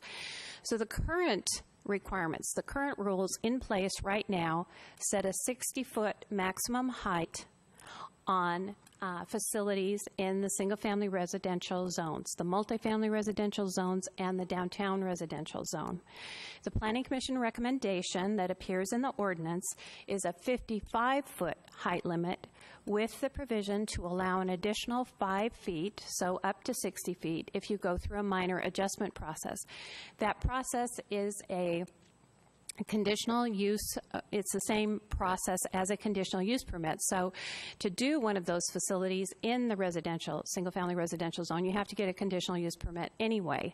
So the discussion of the additional 5 feet would be folded into that permit. It wouldn't be a separate permit, and you could move to the 60 feet, the current allowance. The second point that I wanted to make had to do with the small cells. The Planning Commission was totally on board with small cells. They really like small cells. And unfortunately, the information about the small cells did not come before them until the very last night where they were making their final decision. The proponent for the small cells did appear at their public hearing, but spoke only in general terms. The proposed revised language came to them June 15th, the same night they made their final deliberations. So I will say that they did not fully vet that recommendation, and it was not included.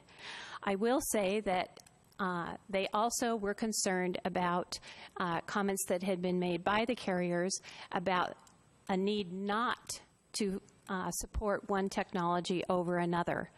And so although the Planning Commission had asked about small cells, can we do small cells, they were told on at least a couple of occasions that you couldn't distinguish between you couldn't support small cells more than, for example, other types of facilities. So they were nervous about that, and we continue to share some of that concern.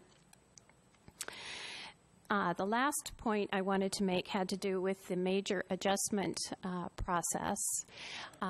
And I guess my point there is that the carriers and the Planning Commission and staff are all in agreement.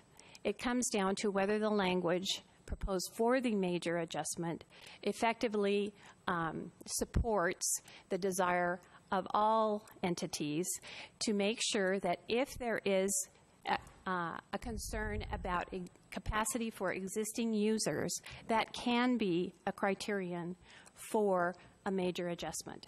In other words, the first criterion for the major adjustment is that you have a gap in service coverage, and it gets to what is service coverage. I think the Planning Commission was clear that a gap in service coverage could mean that you didn't have enough capacity in your network to serve all of your current customers.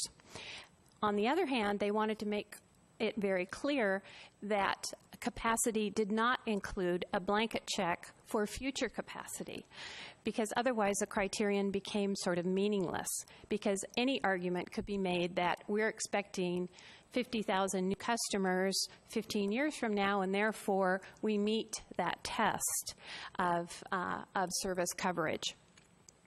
So I think on this particular point, it comes down to whether the language is supportive. Again, the city attorney has reviewed it. She and I have discussed it. It's on the record that we believe that service coverage includes capacity for current users. And so at this point, we are not recommending any changes. I think the one last point I wanted to make about back to utility pole heights is there's been comment about what other jurisdictions allow and a desire to put a blanket 20 feet on top of a utility pole. City of Kenmore has no maximum height for a utility pole. So staff counseled the Planning Commission that to allow a 20-foot blanket allowance on top of a utility pole basically gave an unlimited height to a facility, and that instead a cap should be placed on utility pole heights. The current range of utility pole heights would allow for distribution poles, and these are distribution poles, not the very large transmission poles. For distribution poles, the current rules would allow within 55 feet for an 8-foot antenna and the required 7-foot separation on top of a standard utility pole height. In fact, you could even have 2 antenna arrays, which is something that AT&T was particularly interested in, with all the required separation if you put it on a smaller pole, a 34-foot pole, and you received a minor adjustment, a minor height adjustment. Other jurisdictions that do use a limit above a pole height, if you assume the standard pole height, all of our neighbors, most of our neighbors, have a 15-foot maximum above the pole, and if you assume standard pole heights, their requirements are more restrictive than what the Planning Commission has proposed. So with that, I will ask if you have questions. Questions? Councilmember Herbig. So a quick question about small cells, because you brought that up, is that there might be an issue with favoring one technology or another. The way I was looking at it is more of it's a distinction of form rather than a distinction of technology. Is that a fair assessment also, though? I think that the form height could maybe be used, just as we've used a height of other types of antennas, to distinguish between the facilities. And in fact, I think that the current rules, which allow a 55-foot height limit for a facility on a utility pole or allow a rooftop antenna, would easily encompass the size of small cells. I don't think that's a barrier. I think the concern that the carriers have is that in single-family residential zones and in the view zones, a small cell would have to go through a conditional use permit. Again, the Planning Commission added the opportunity for a small cell network of multiple small cells to go through one permit review, but by requiring the conditional use permit in the single-family zone, it still would allow for public input. But what they seem to be asking for is something that's approximately 3 square feet. Is that correct? Did I read that correctly? 3 cubic feet. 3 cubic feet, okay. I mean, that's the size of a large briefcase, maybe. It's very small. The Planning Commission, as I mentioned, is totally on board. Okay. Okay. And then to major adjustments. When allowing a major adjustment, are we taking something that's taken into account? Is it just voice connectivity? Is it data? Is it data speed? What is it? New technologies? If something new comes along and they aren't able to serve an area, are they able to use a major adjustment to kind of force our hand on that? I mean, how limited is it, is what I'm trying to get at. I think the major adjustment was designed to be a safety valve. If a carrier really was handicapped by the city's regulations, if they really could not provide service to existing customers, they didn't have the capacity, the community was not being served adequately, all of those, if they could not meet the city's standards, would be candidates for a major adjustment. And we're talking about data throughput, speed, all of that, or is it just voice connectivity? All of it. All of it? Everything that a wireless communication provider would provide. Okay. Thank you. Mm-hmm. Councilmember Curtis. So first, I'd like to apologize for being a little behind on this one. I missed the last discussion because I was out of town. So I read everything, including the letters and the consultants and the engineering, and got a little more up to speed than I was. I did have concerns. I was the one that wrote the long list of questions, and Lori answered them both in email and some of them tonight. I think the two things I would still like to see us address, one is the concept of if the group that looked at it said the significant gap in service, in their mind that included capacity, then I would like to see it called out. A significant gap in service could mean a service area is missing or there's a gap in capacity. So if we mean the two things, let's call it out and say it's the two things. So that's one thing I would like I think that would clarify it, instead of saying, well, it's kind of tucked in there somewhere and maybe we can use it and maybe we can't. I'd say let's just call it for what it is if that's what we believe. Then the second thing is if there's, and I don't exactly know where it would fit in here, but if there's a way to make the small cell process more streamlined than a large cell process, it just seems like one is so much less intrusive that there should be an easy way to get there instead of going through most of the same hoops as the large. So those are the two things that I guess as I read through it and tried to get up to speed and understand it that I think would be helpful. Deputy Mayor. In response to the small cell, large cell kinds of things, the industry says they didn't want to differentiate between them. And you said that the information that the Planning Commission received came on the last day anyway, so they couldn't, really didn't have time to deliberate it and vet it. But if the industry doesn't want preferential technology in our legislation, then, well, I guess that doesn't mean we shouldn't prefer a certain technology, but are we knowledgeable enough on the differences in different kinds of technology and what may be coming down the pike next year or even next month? You never know what the future holds. So I think that's probably the reason they wanted to have no preferential technology, because it's constantly changing. So I'm not so sure that I'd want to put that in there. But it's combining capacity and coverage, making it clear that by coverage we mean capacity as well. It makes sense to me. And I also, one other thing, the concept of disguised towers that are trees, with the ordinance the way it is proposed, it allows us to negotiate.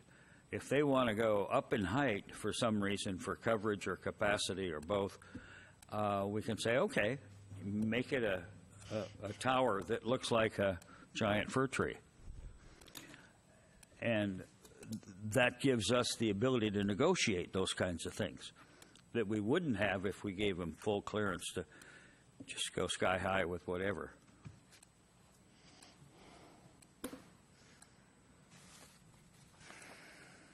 Councilmember Sperry, do I see you reaching for your microphone?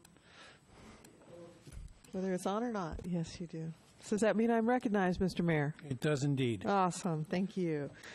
Okay, so I've had a while to think about this, and I just couldn't get past this idea that there had to be a significant gap in service, because I thought, why would you want to wait until things didn't work before you try to make them better? So I don't know what the answer is to allow, these facilities to be built more on a proactive rather than a reactive level. But I do definitely agree with the second part of the criteria, or the minimization of impacts, and that, of course, is what Deputy Mayor Van Ness was saying. And just as a side note, I think that the whole discussion has been really challenging for me, because when it's light out, we look out there and we see this horrible facility that's like, if I can quote you, an eyesore that needs to be an icon. And so to have such a terrible example of what we don't want while we're trying to deal with this, I don't know. Maybe if you come up with something good there, that'll really help. Look what we can do. So anyway. Councilmember Danuski? I also missed the first meeting, so I just have, I watched the meeting and read everything, but can you explain why we went down from 60 to 55 feet and then put the minor adjustment in? Because it sounds like you're taking it down, but you're letting them go right back up. So for 5 feet, I'm wondering why we needed to take it down. Right. So the Planning Commission initial recommendation was 45 feet. And over the course of the several months that they talked about it, they increased that to 50 feet initially, and then over more discussion, they increased it to 55 feet. They settled on 55 feet, again, hoping to balance this community concern with the desire of the carriers. They were aware of a 59-foot tall utility pole application from several years ago that generated quite a bit of public controversy. There was a large petition. The application was eventually withdrawn. So I guess they were thinking that between 55 and 60 feet is maybe a sensitive area, and they felt that at 55 feet, the carrier could meet the required separation on a traditional distribution pole. They could do one level of antennas, of 8-foot antennas, which was the desire. They could do, if they started with a shorter pole, they could do 2 levels of antennas if a minor adjustment process were included.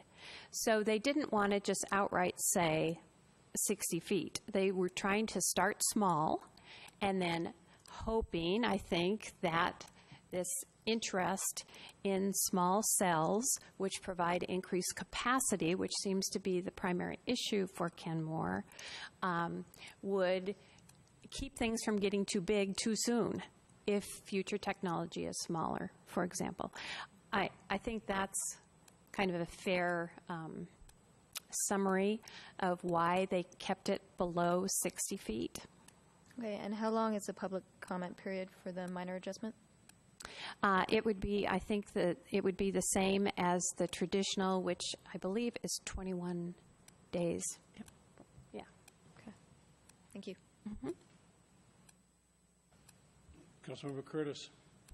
I did have one question on how tall are those new poles they put in along 68th? Right, and I do not have an answer for you. Okay. At this point. Because I don't have a really good eye for what does 55 and what does 60 foot look like, but I know what those look like. I will say that we have been talking primarily about distribution poles, but the city does have transmission lines. It has, I think, 3 transmission lines that cross the city, and those poles are quite a bit taller. Those poles already are probably at 60 feet. Now, if a carrier wanted to put a facility on top of that, it would require a major adjustment every time. Is it like on Circus 26?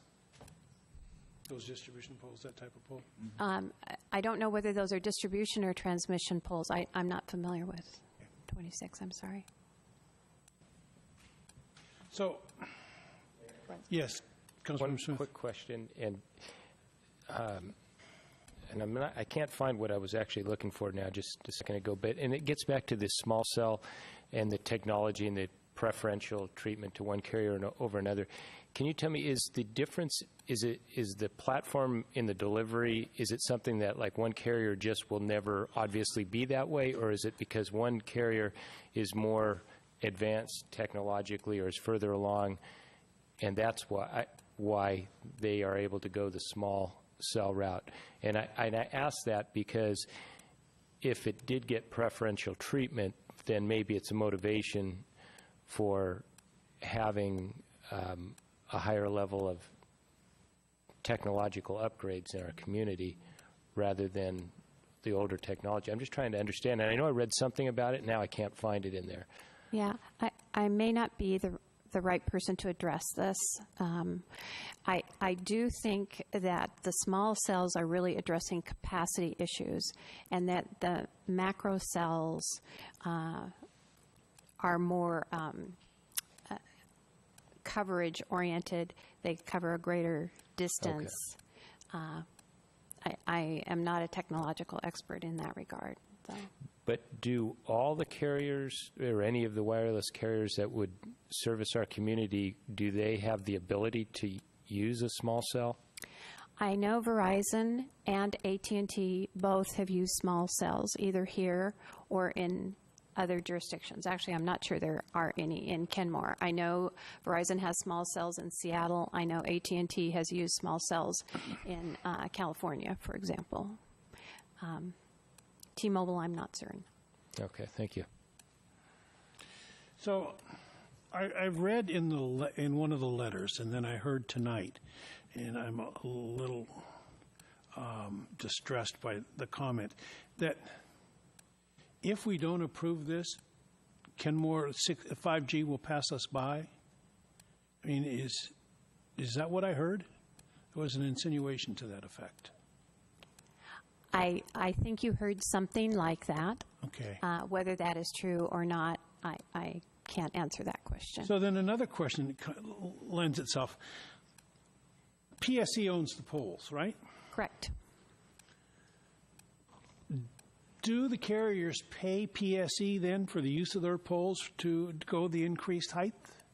And if so, how does that affect our franchise fee, since it's going through our city on city property using residents' facilities and monies? You see any benefit from it? I can answer the franchise fee. The city's not allowed to assess a franchise fee against PSE. That's just state law. Oh, but they can get the money to use their poles, correct, right? and I believe they do have leases with the carriers. And we can get unreliable service, right? I don't know about that, but I believe the PSE letter says that they, in fact, lease space to the service providers. So can I have a question on that? Yeah, sure. On your, if you don't mind, Mayor. So if I heard PSE we do not have a height limitation on the power poles. Correct. So is it conceivable that the wireless carriers could get together and work with PSE to install higher power poles just so they could circumvent our rules here at all? Or are they all solely limited by what's in this ordinance? I don't know whether they would take that route, but I will say that this puts a cap on the height a facility can be on a pole, so it de facto limits how tall they can be. If there is no cap, staff and the Planning Commission have expressed concern that because there's no height limit on a pole and you say it can be 20 feet above a pole, and a pole can be whatever height it is, that could lead to a taller than expected facility. Councilmember Sperry. Thank you. Could you refresh me? My understanding was the existing poles and heights are all grandfathered in. Am I wrong on that, right on that? Any facility, Existing whether it was a facility on a utility pole or a tower or a rooftop antenna, any facility that was lower in height than the current height limits would be grandfathered in.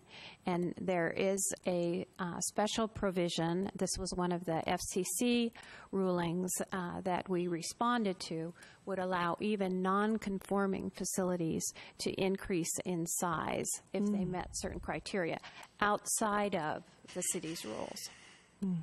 Thank you. Deputy Mayor.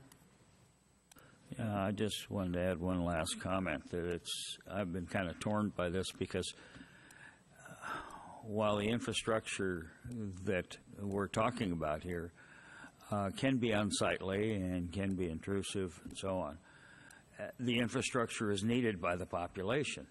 We want the service, but we don't want to look at what's providing the service, and that's kind of a dilemma in my mind.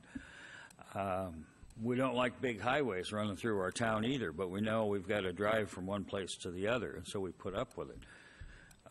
I see in the ordinance as it's proposed here, with the exception of the clarifying the coverage and capacity, an ordinance that will allow the industry to provide the infrastructure that's needed to deliver the service, but it does require an extra step. It isn't a given. They don't have free rein. They aren't given a blank check to go up as high as they want to.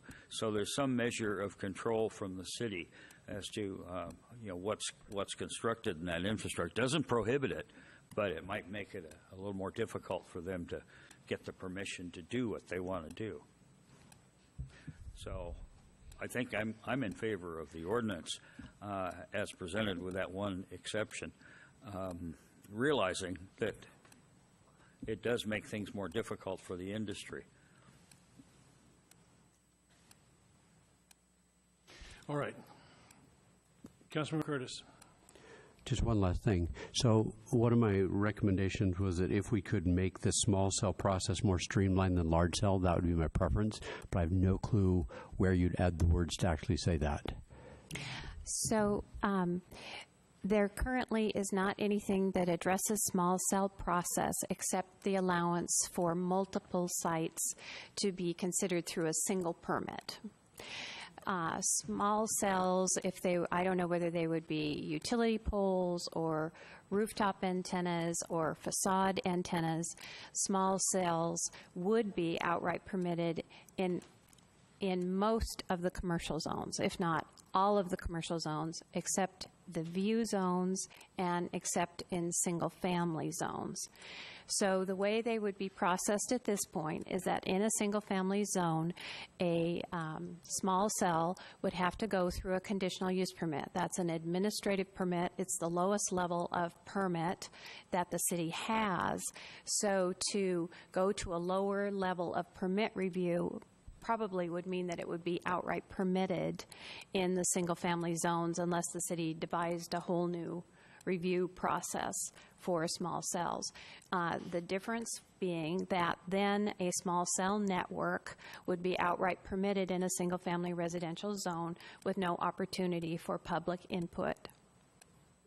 That's the basic difference. So in the letter that we received with suggestions on how to improve our ordinance, was there anything specifically that the industry was recommending to make it simpler? They were saying it should be outright permitted with just a building permit if that was required in all zones in the city. Can you think of any options between those two? Make it totally permitted and the present process that we have. Are there any other steps or things that haven't been addressed that could make it simpler, that are an obstacle now that we could remove an obstacle? There are no other code processes in the zoning code that are in between those two. Okay. It's permitted, or the lowest level is called a Type 2 permit, and that is in this case, a conditional use permit, where the recommendation is made to the Development Services Director, and then that decision is made. It's appealable to the hearing examiner. Because just to go along with what Alan said, I mean, how many of us almost every day hear people say, oh, you know, my cell phone's low, and then you turn a funny direction and you sort of find a place where it kind of comes in. I hear way more complaints about their cell phone not connecting well than I hear about tall telephone poles. So somehow I want to make this work for the people who are using the service. So that's really my goal. Councilmember Hervey, we need to wrap this up. Fair point. I after looking, I've been going through Google Images looking at small cells, and I have to say they may not be the prettiest things in the world, but they're fairly unobtrusive. I would have absolutely no problems with making them allowed in residential neighborhoods. That's where people around here at least need their cell service. They don't need it in the commercial zones as much. They don't spend as much time in the commercial zones. We are a bedroom community. People need to be able to get their access at home. So I would have no issue with permitting them in residential neighborhoods outright. All right, so the question then at hand, do we want to pass this ordinance the way it is, or do we want changes? I see 1 change, 2 change, 3 change, 4 change. All right, so what changes? Small cells. Let's just start at the top. Anybody want to change height? Okay, no height. Small cells. We got small cells. All right, and what was the third? The third was the major adjustment process, and several of you mentioned that, the clarification between coverage and capacity. Yeah. Yep. Okay, so that's what we need changes to. Okay, so for the small cells, am I understanding that the City Council would like that to be a permitted outright use in all zones? Mr. Mayor, I don't think we have 4 people that are saying that. You don't have 4 people what? That are saying that we want to make the small cells permitted outright uses in all zones. All right, let's do that. Small cells permitted outright use. Who's in favor of that? 1, 2, 3, 4. And I'll go 5. Yeah, all right, so we got that. Permitted outright use, right? Okay, and the other one? Could I just clarify that you want that permitted in, I know you want it in the single-family zone, but the other zone is the view zone. And so I'm assuming you're not changing the height. Which zone? We're calling them the view zones. They're the ones. Yeah, well, I how that's creeping in, I don't know. But that needs to creep out. Well, they are particular zones that have restrictions that are related to views of Lake Washington. So permitted outright in those as well. I mean, the height limits would control, but I'm just making that point of clarification. I would just say if you already have a telephone pole in your view, adding something the size of a briefcase to the side of it is going to drastically change it. Okay. Not an argument there. I mean, I certainly, and I just hope to goodness that this small cell is going to fix all the spotty cell phone service in town. Because I'm hearing it is, and by golly, if my service still suffers. Okay. Anything else? I want a 600-foot tower. You want a 600-foot tower? Right. On top of where? One tower. One tower, cover everything. All right, so we want to see a 600-foot tower on top of one of the hills. Getting silly. So staff will work on draft those amendments, and we will chat with the city attorney to make sure that these qualify as minor amendments and can just be brought back with an ordinance without an additional hearing. Okay. But we'll clarify that with the attorney. So we're clear then, the height, we're sticking with what yours recommended, small cells, and the third? The major adjustment, the clarification between coverage and capacity, and then the small cells permitted outright in all zones. Okay. Am I missing anything? Nope. No. Thank you for. Yeah. Is there any height limit on the small cells? Well, the smalls. 90 feet. The small cells, I assume, would follow the criteria for height for the other facilities. they would not need increased height. So it would be more a process change. They would be permitted rather than conditional uses. Okay, thank you. All right. Thank you so much. Yeah. Thank you. You bet. All right. You know, this has really got no place here, but it just irritates the heck out of me. We get the lousiest service from PSE, and they charge all this money for all these franchise fees that we're not allowed to do.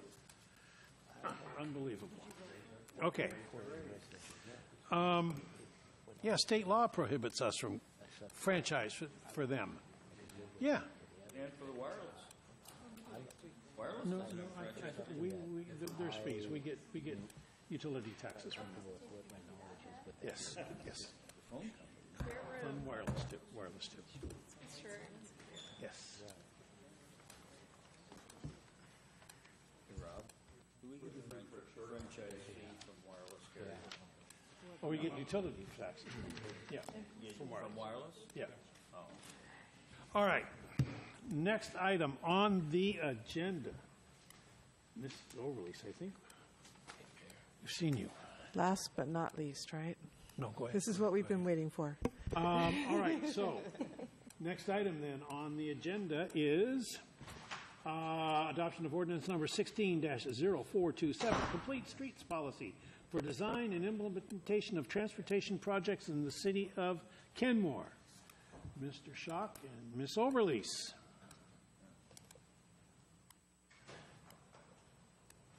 Mr. Schock, did you have fun today with the seniors? Yes, I did. They're a great bunch of people. Yeah. They really are. Got a lot of good notes. Okay. All right. Mr. Mayor, council members, Brett Schock, the traffic engineer with the city of Kenmore, and here to present on the Complete Streets Ordinance. So just a quick overview, talk about what Complete Streets is, especially in the current form. How it relates to our existing policies and procedures in Kenmore, especially our Target Zero resolution and our comprehensive plan. I'll go over a couple of projects that have been constructed in the last 2.5 years or so that fit well with the Complete Streets ethic, and answer why we're actually looking for a new ordinance at this time. So what is Complete Streets? It was developed in the early 90s by the National Complete Streets Coalition, which is now part of Smart Growth America. Both of these organizations are kind of a merging of planning and engineering in the city planning and transportation fields. And it's trying to better balance an approach that's been very auto-centric to include all modes of travel and users of all ages and abilities. Recently, Complete Streets has been more refined to help balance not only transportation, but land use, economics, culture, natural environment. So it's a real balancing act between, those newer things that have been added and the original goal of just getting more modes in the right of way than just cars. In 2015, the U.S. Secretary of Transportation challenged all the nation's mayors to advance safety and accessibility, in part by using Complete Streets. So how does this relate to what we do in the city of Kenmore right now, our existing policies and procedures? It actually overlaps quite well. We have our Target Zero resolution, which was adopted in 2014, seeking to have zero pedestrian or cyclist fatalities or serious injuries by collision with a vehicle in the year 2025, and that's very consistent with Complete Streets. It's been a city council goal since 2015, the number one goal to focus on multimodal transportation safety, especially pedestrians and cyclists, and this is a very Complete Streets approach to designs and projects in the transportation field. And our comprehensive plan, the transportation element, has a layered network, which is a little more nuanced approach to the original Complete Streets, where we do consider all uses, but there are certain networks where perhaps freight or air travel are prioritized over certain other uses. Kenmore is very multimodal. We have almost every possible, other than a hot air balloon drifting over from Woodinville, that might be the only thing we don't actually have. But, trying to get as many uses as we can in the appropriate networks, that's the layered network approach, and really that's the Complete Streets approach as well. And then just earlier this year, we adopted road standards, which call for a lot more sidewalks, in greater length with the amenity strip to separate more from traffic. We have a lot more requirements for bike lanes, narrower lanes, all this, which lets vehicles do their thing in the right-of-way, but still accommodates more modes and more users of all ages and abilities. And really, it's that all ages and abilities that's the extra layer that Complete Streets adds to what we do right now. So as I said, it's a very familiar approach. Our multimodal focus, our connectivity, our 522 project that just opened up is a testament to our approach that we've been using for the last couple of years. And like I said, it's the users of all ages and abilities that's really kind of the thing that's spelled out in the Complete Streets policy that's in addition to what we have right now. So this is just a list of Complete Streets ethic type projects that we've completed recently. Road diet on 61st, bike lanes on Juanita, like I said, 522 sidewalks, our 181st sidewalks. We've got a few other grant sidewalk projects in design. It's all the same umbrella of just considering more than just the vehicles. So why do we need a new ordinance? It takes all of the various items that I've discussed and brings them all under one heading of Complete Streets. Rather than saying, well, we have this resolution, we have these goals, and we have these standards and all this, and just say, we're a Complete Streets approach. That's where we land. It raises our visibility locally and nationally as an advocate for safe multimodal transportation, and it opens up some new opportunities for grant funding to advance Complete Streets type projects. Specifically, right now, the Transportation Improvement Board has a new program that's offering grants of $250,000 and $500,000 million. Eligibility for these grants requires cities to have a Complete Streets ordinance. Even if you follow the ethic, you need to have the ordinance passed to be eligible for these funds. And then we have to be sponsored by an agency or an advocacy group, which there's a number of those that we can apply to once we have an official ordinance. So if you have any questions, I'd be happy to answer. Questions? Deputy Mayor. I'm sorry, Brett, I didn't hear your last sentence. The city must be sponsored by an agency or advocacy group. Do we have a sponsor? We don't have a sponsor yet because we don't have an ordinance passed yet, so we can't officially approach. That sponsoring agency? There are at least 8 different agencies. WashDOT's local programs group is one, Department of Health, Department of Commerce, Department of Archaeological and Historic Preservation. Cascade Bike Club, Feet First. These are governmental agencies? No. Some are governmental, some are private advocacy groups.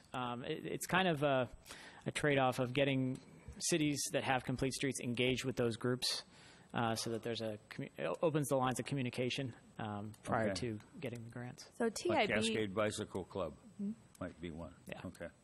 TIB just created this program, and they are rolling it out. They've just chosen their sponsors, and every single sponsor is different, and they have different requirements, different leads. So, frankly, Brett, we've met with Rob and Nancy. We're brainstorming our contacts, and we're trying to. They all have different deadlines because all this information is due to the Transportation Improvement or TIB, I think, in October.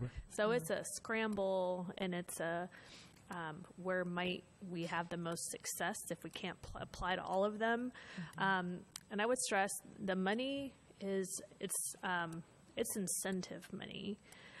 It is not money where we have to promise we're going to do any one thing. It's money, if we're successful, that would come to Kenmore to do work that we choose to further the goal of Complete Streets. Wow. So, and as I've said before, TIB is such a fabulous program that it will be great money to spend. And there's no match. And there's no match, and they said we can use TIB money through this program to match TIB grants for sidewalk, which I've never seen before. So, do we have a list of potential projects already? I think we have some ideas. One of the things they are suggesting is you spend the money really fast, so in case they get additional money, that we'd be eligible. So one strategy might be if we have some sidewalks going to construction that we put it in with those programs. And supplant is one of my favorite words. So maybe we supplant some city money that was going to go to a sidewalk project and then use the money for planning. So we have some ideas, but we haven't landed on anything specific. Councilmember Sperry. Well, I would love to make a motion. It sounds like this was made for our city. I'll second. All right, so we have a motion to adopt ordinance number 16-0427, the complete streets policy for design and implementation of transportation projects in the city of Kenmore. Any further discussion? Hearing none, clerk, please take the roll. Councilmember Herbig? Yes. Deputy Mayor Van Ness? Yes. Mayor Baker? Here, yes. Councilmember Danuski? Yes. Councilmember Smith? Yes. Councilmember Sperry? Yes. Councilmember Curtis? Yes. Passed unanimously. All right. Next item.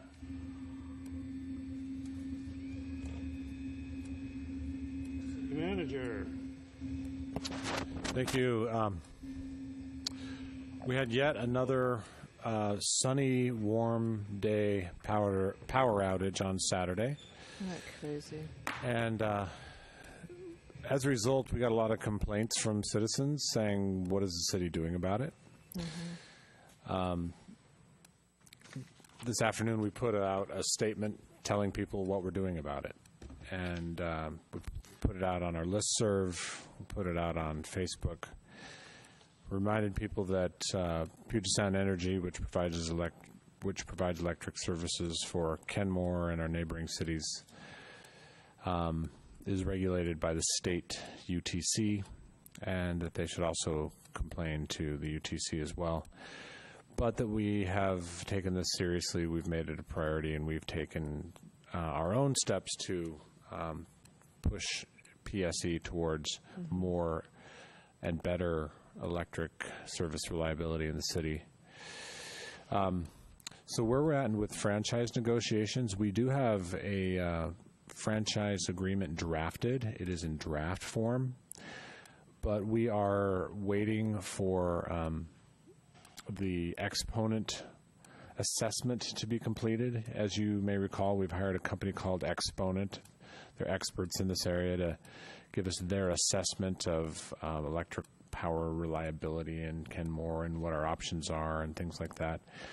We expect to get that report in the second half of October. There's quite a bit that goes into the report, including getting lots of data from other utility providers so they can compare us to utility providers like Seattle City Light and Snohomish County PUD. Once we get that report, and we will definitely show it to you when we get it, then that will inform us on what additional tweaks we need to make to the draft franchise agreement, and therefore better position us for negotiations with PSE.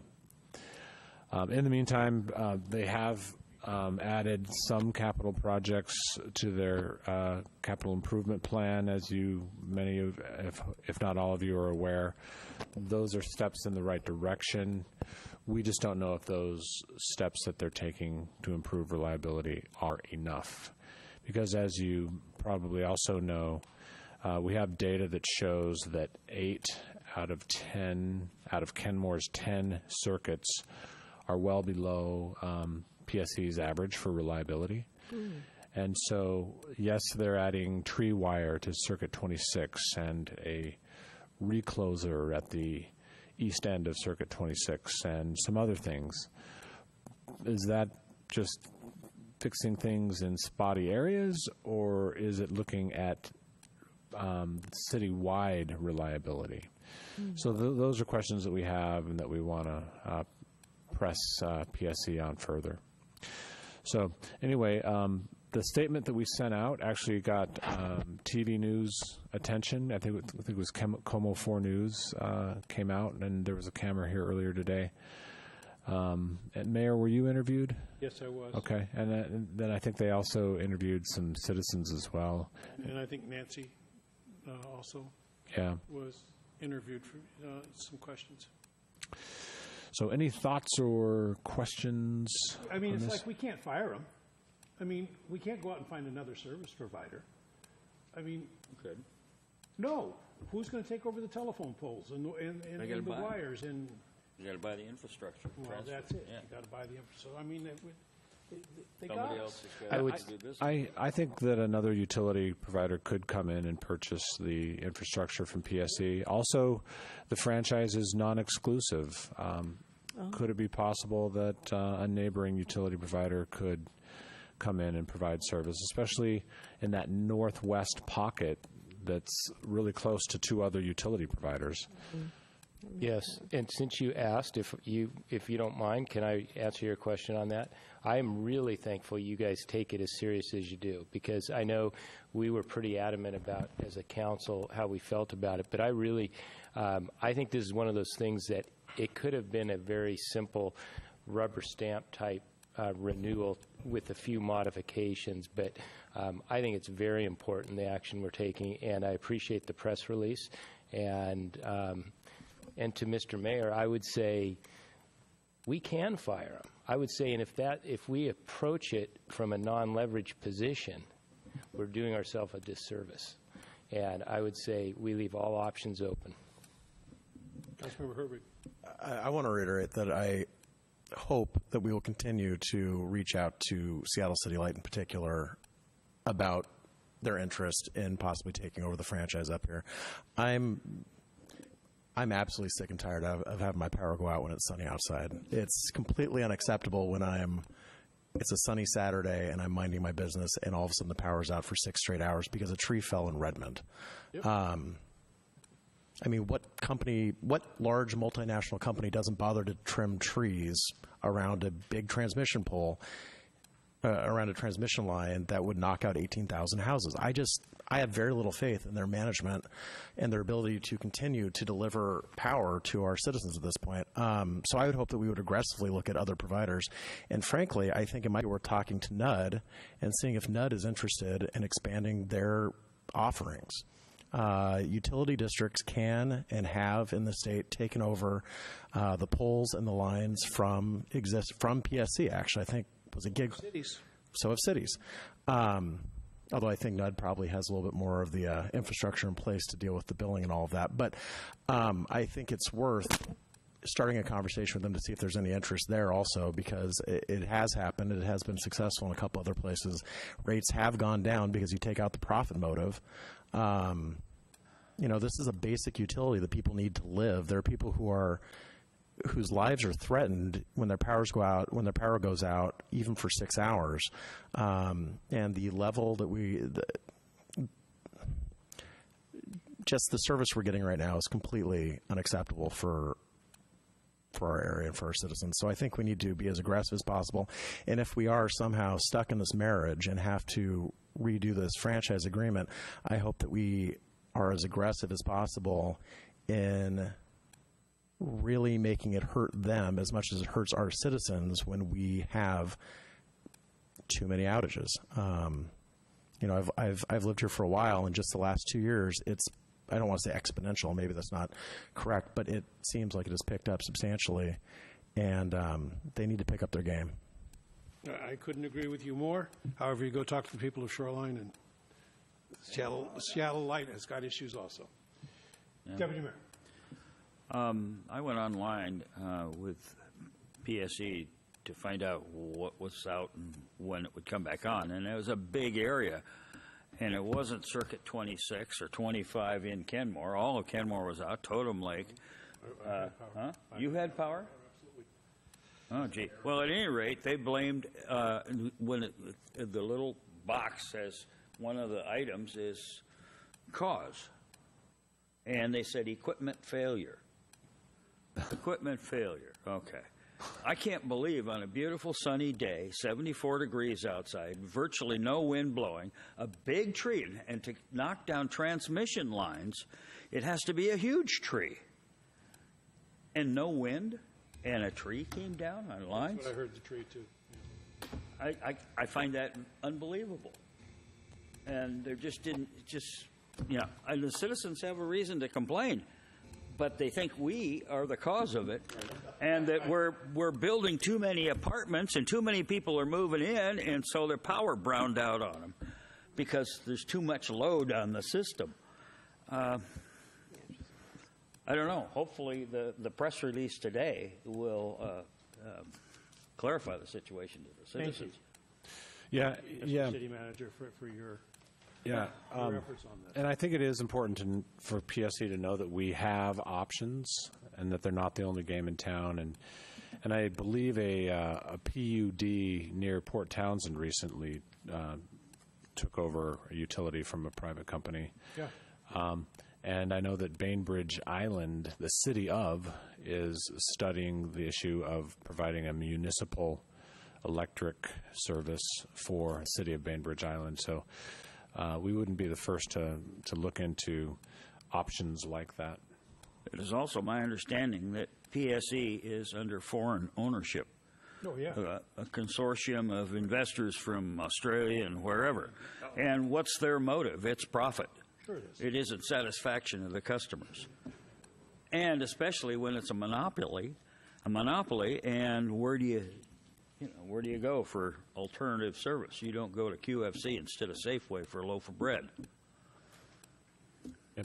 One last thing is I don't think I need to have one-on-ones this week. So, but as you know, if you would like to have a one-on-one with me this week, I will make it happen. But I don't think I need to have it. So that's it. All right. It's been a long time since we met. Comments, initiatives, too many things. Councilmember Smith. Well, it's going to be hard, but I'll have to miss my one-on-one with Rob. I'm sorry that we can't do that, but it's just it's a pleasure to be back and see all your smiling faces. Councilmember Sperry.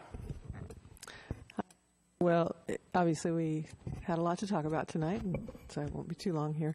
The mural dedication, that was so much fun. It was fun, wasn't and it? so special to see all the different ones come out and see Stacy and Gall and everyone. I mean, it was just really, the whole For the Love of Kenmore, I felt like was embodied in that, the way so many people responded and were so excited about it. So it was a great event.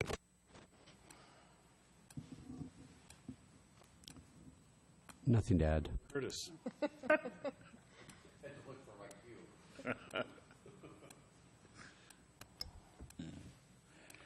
Councilmember Herbig.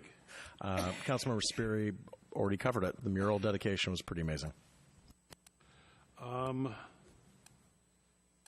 Nothing to I add. got issues. Yes, you do. Councilmember I can vouch for Danuski. your issues. Yeah, Nothing boy, to there's a big add. issue here. Nothing? Nope. Okay, I might point out, and I don't think it's changed, but the San Diego airport is closed down all night long. There are no flights in or flights out. And a good share of that reason is the noise of the airport being so close to downtown. If San Diego can close an airport, we can close a cement plant at night. Also, talking about employees and length of service, David is coming close to 15 years on this council. So he's past 12 now, a couple more under 15. I have a RIA 8 meeting on Thursday afternoon. I'm glad to hear the one-on-ones are canceled. Would anybody like to go to the RIA 8 meeting? It's down at the Department of Ecology. Those are always kind of interesting. The other thing, ETP is planning another second annual conference on technology and transportation. It's scheduled for December 2nd. Get that on your calendars. This one is going to be aimed at local elected officials and policymakers and planners. And every speaker is going to be told they need to have a bottom line to that audience that will be in attendance. And it'll be a bigger group than last year. It'll be at Meidenbauer Center. So it promises to be a special, interesting day. So they'll be telling us what we need to do to prepare for this rapidly changing technology in transportation. Not just cars, autonomous cars, but trucks and buses and all sorts of things. That's it. So a little housekeeping thing. What happened to the timer? The new timer that we have with the remote, the lights and all that stuff? Did that disappear? No, we still have it. Unfortunately, Patty had a family emergency late in the Okay. day, and we just needed to set up So anyway when you have described. it. Okay, that's fine. Just curiosity. Nope. Okay, so don't leave me alone for too long, otherwise things happen. Evelyn LeBourne is 100 years old on the 23rd of this month. Evelyn moved to Kenmore in 1946, 70 years ago. Same time Kenmore Air was founded. About that same time, yeah. So September 23rd is her real birthday. Is being celebrated on the 24th. I would like to be able to do a proclamation for her and declare the 23rd one time her day in Kenmore. And so her daughter, Kathy McBride, brought that to my attention, so I want to get her that letter then on the 23rd. Yep. I'm going to participate in a panel at the Downtown Seattle Association on Friday morning, and pretty excited about that. I'll be one of 3 panelists. Had a great meeting on that today. Had a meeting with Dave Reichert. Sound transit. 3. Tell them who the other panelists are going to be. I don't know. I do, but I don't remember. Well, Dow Constantine. No, Dow is not a panelist. He will be there. I thought he was on the panel. Oh. No, he's not on the panel.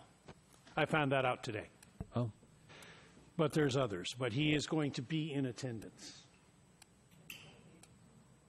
Okay. I thought he was. Oh, well. Yeah, I thought he was too, but he's not going to be. Had a meeting with Dave Reichert and discussed a few issues in Kenmore along with some senior issues. I received AWC Advocacy Award last Wednesday night. I went to the Metro Connect's Long Range Plan kickoff with Dow Constantine, and Chris Overlease was on the Technical Advisory Committee on that and had a big role in it. So that was nice to be able to see her name up on the screen and Kenmore being represented there. I was elected chair of the Sound Cities Association Legislative Committee, and I'm serving on the AWC Legislative Committee. And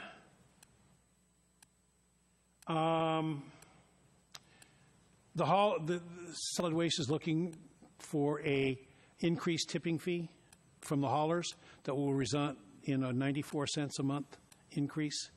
But they haven't had one since 2012, and so I'm going to probably, as my position on solid waste, vote in favor of that. So also, yeah, tipping the garbage at the dump per ton.